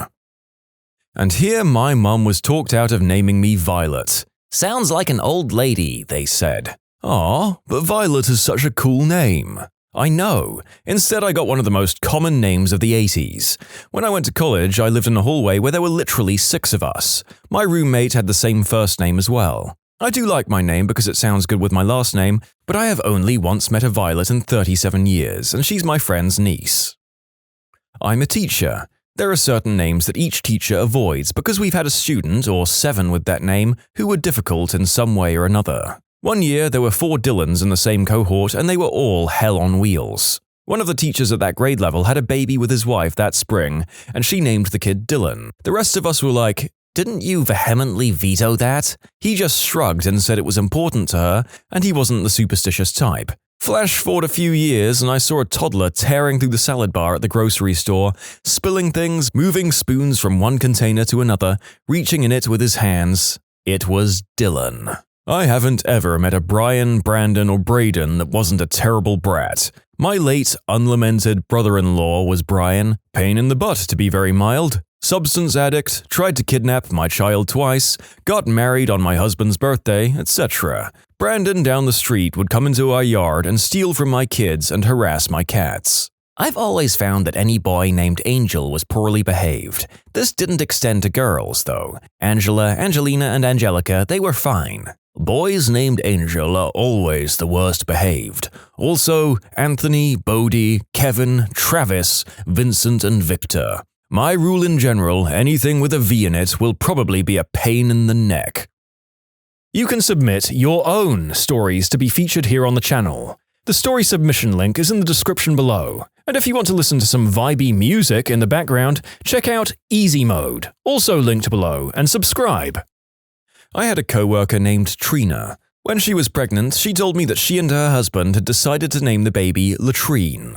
I had to explain to her that she was naming the poor baby after the hole in the ground that soldiers crap into. She was horrified and changed it to Katrina. 2 days after the kid was born, Hurricane Katrina hit New Orleans. I hate to wonder what would have happened to New Orleans if she did name her Latrine. That would have been quite the crap storm. I have a false leg. My parents had to be talked out of calling me Peggy by the midwife. Oh, you probably could have taken them to court if they called you that. Oh, Peggy Sue. You could sue for a pretty penny, Peggy. My mother, who has an odd, to say the least, sense of humor, wanted to name the baby brother Ichabod Rusty. Our surname is Ford. She was determined to call him Itchy Rusty Ford. Tickled herself crapless through the pregnancy. And look, it was funny, I was 12, but everyone thought she was just being her usual goofy self. Apparently, she got attached to it, and at some point Dad just said, "Frick no, we're not naming the baby that." They settled on something much more appropriate. Although these days, I think the little crap might have been better named Itchy Rusty in my opinion. Similarly, our surname is something that can basically mean male member in my language. My dad wanted to name me Elwood if I was a boy. My mum was like, "Woody Wang? No way!" And my dad legitimately saw no issue with that. His second choice was to name me after his father, Harry. Good thing I'm a girl.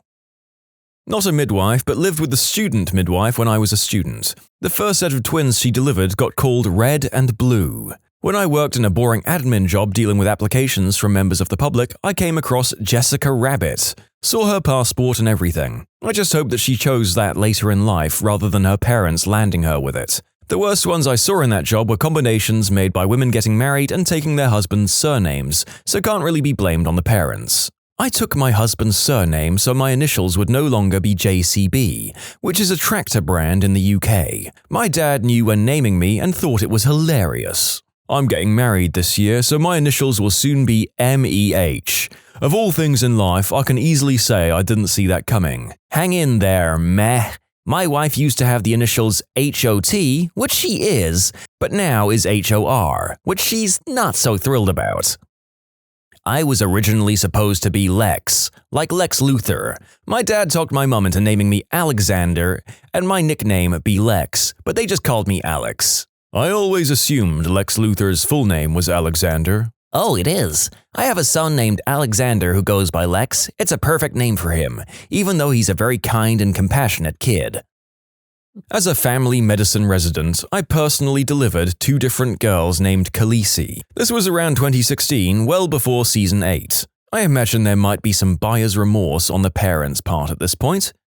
Yep, I've often wondered about the thousands of children who were called Daenerys or Khaleesi and how they reacted after the Mother of Dragons went full crazy murderer fascist. And I'm just going to say I fricking called it about how that was going to go down.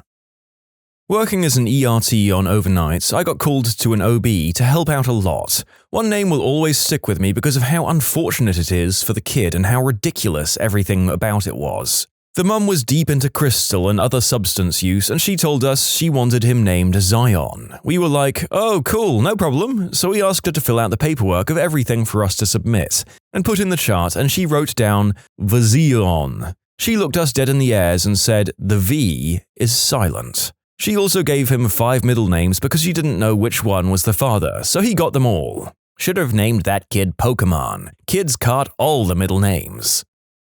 I'm neither of these, but I had a classmate in university whose name was Mega Nathan. To date, I don't know why Nathan failed to suffice. When I first read that name, I thought it would be pronounced similar to Afghanistan, Meganathan. On second look, I'm now wondering whether it's actually pronounced Mega Nathan and struggling to decide which is worse. My dad wanted to name me Snövit, the Swedish name for Snow White, but in the end my parents named me something else. Had my younger brother been a girl, he had been named Tornrosa, meaning Thorn Rose, which is the Swedish name on Sleeping Beauty. Never did get to the bottom of what my dad's obsession with princesses was all about. My mum is a public school librarian, and the cringiest name she's encountered so far is a girl named Lesme, pronounced like Leslie but with an M. I also have an acquaintance with the last name Forrest, whose father was eventually talked out of naming her Rain.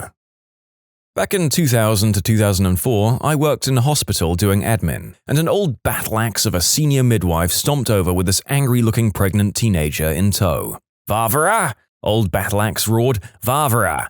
Open up that internet-y thing on your computer." Old battle axe didn't know computers, but she was well scary, so I agreed, and opened up the internet-y thing. "Show this ridiculous child the first thing that appears when you type in the word chanterelle." The angry, pregnant teenager whined about how it was a pretty name and loads of girls were naming their little girl it, and then she went stone-dead silent when she saw picture after picture of nasty sulfur-yellow mushrooms sprouting out of muddy forest floors. "Told you, it's a frickin' fungus!" Old battle axe roared and stamped off to be terrifying and sensible to other pregnant teenagers, leaving me with the angry one. Turned out that the name she'd actually been thinking of was Chardonnay, which is both the name of a very expensive wine and the name of a character in a UK soap opera called Footballers' Wives, which is about as classy as it sounds. The baby got that as a middle name later on, which was fine. The first name was Sophie or something along those lines. That's awesome.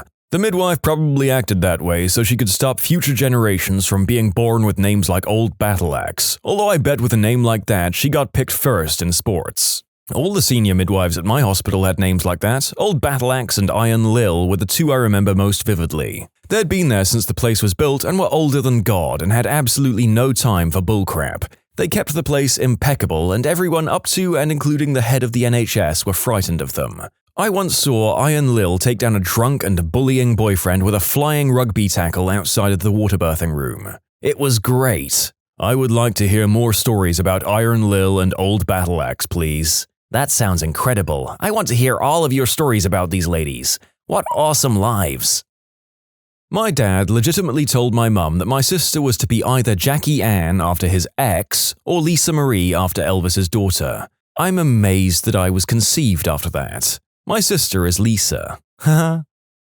I wanted to name my daughter Daisy, as it's always been my favorite. Even my husband loved the idea. My whole family said it was a dog's name and they wouldn't let it go, so I didn't name her Daisy. And here I am Patai Arivu Danambi, Kalia Perumal. Oh, hello, fellow South Indian person. I was almost named Cinderelle. I have no idea what my dad was smoking at the time. My coworker went to school with a girl named Fallopia. I feel sorry for her, especially when she takes biology classes and they have to talk about fallopian tubes. I know a teacher who has an elementary-age student with an African name that unfortunately does not translate well into North American English. The kid's name is Akok Ring. And yes, I wish I was kidding. In my high school, there was a kid whose name sounded like the F word when pronounced in English. I kid you not, all of the teachers called him Lucky instead. I don't know the details because he was an upperclassman and I didn't know him personally. My mum wanted to name me Kirby, after her vacuum. Thankfully, my dad talked her out of it. I currently work with someone whose name is Immunique. I don't think any midwives or nurses were involved with the naming. I met a child called Immunique once. She was not the only one in her class of first graders named that. You could tell it already annoyed her as she had to spell it out to me and the other adults there. Well, color me surprised that there was more than one child with that name in a single educational institution. Does this come from a TV show or something? Is it the Khaleesi of the 1980s? My mom had to talk my dad out of wanting to name me Prudence. I wouldn't have minded being called Prudence, but that's just me. Now I have an even weirder name that nobody knows how to pronounce because of a popular TV show. I feel like going through high school being called Prude would have been rough though. At least they would have been able to pronounce my name correctly then. A senior guy I was friends with started calling me by an incorrect pronunciation of my first and last names as a joke. Now most of my band does it. It's funny but also confusing for people who don't know my actual name.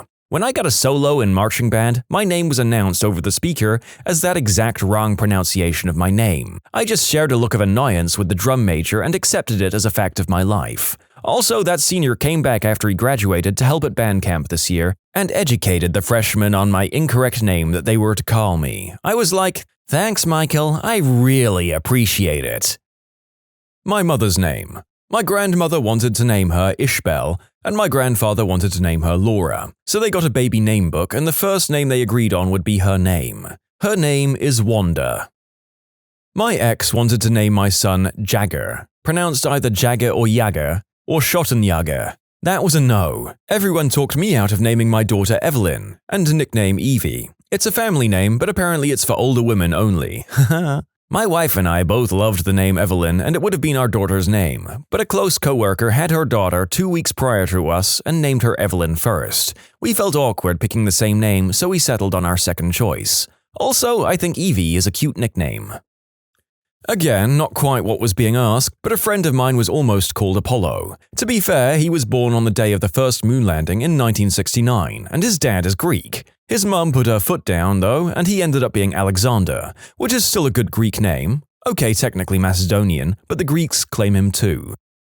I was young and stupid in the 80s when my daughter was born. I really wanted to name her Frisbee, because I was just certain that Frisbee last name was going to be the coolest girl in school. Nothing ever came of my bad idea. My daughter's name is Jennifer now. My dad is the third, and I would have been the fourth if I was born a dude. He still wanted to name me Roberta Edwina, his female version. Yikes. When I was in basic training back in the early 2000s, there was a guy whose last name was Starcruiser. I found out from one of his division mates that his full name was Mercury Sun Starcruiser, and that his dad apparently was a massive Star Wars geek after seeing the original way back in the 70s, and that he'd legally changed his last name to Starcruiser. This guy was not in my division, but was in one of the ones that was housed in the same building my division was in. So I'd seen him a few times. Turns out he was also married, and she was in a different division at the time as well. When you subscribe, make sure to hit the bell to turn on notifications. Put the playlist on in the background to finish listening to all the stories, or if you want some vibey music to put on in the background, check out easymode. If you like Am I the Genius, give Am I the Jerk a shot. Everything linked in the description.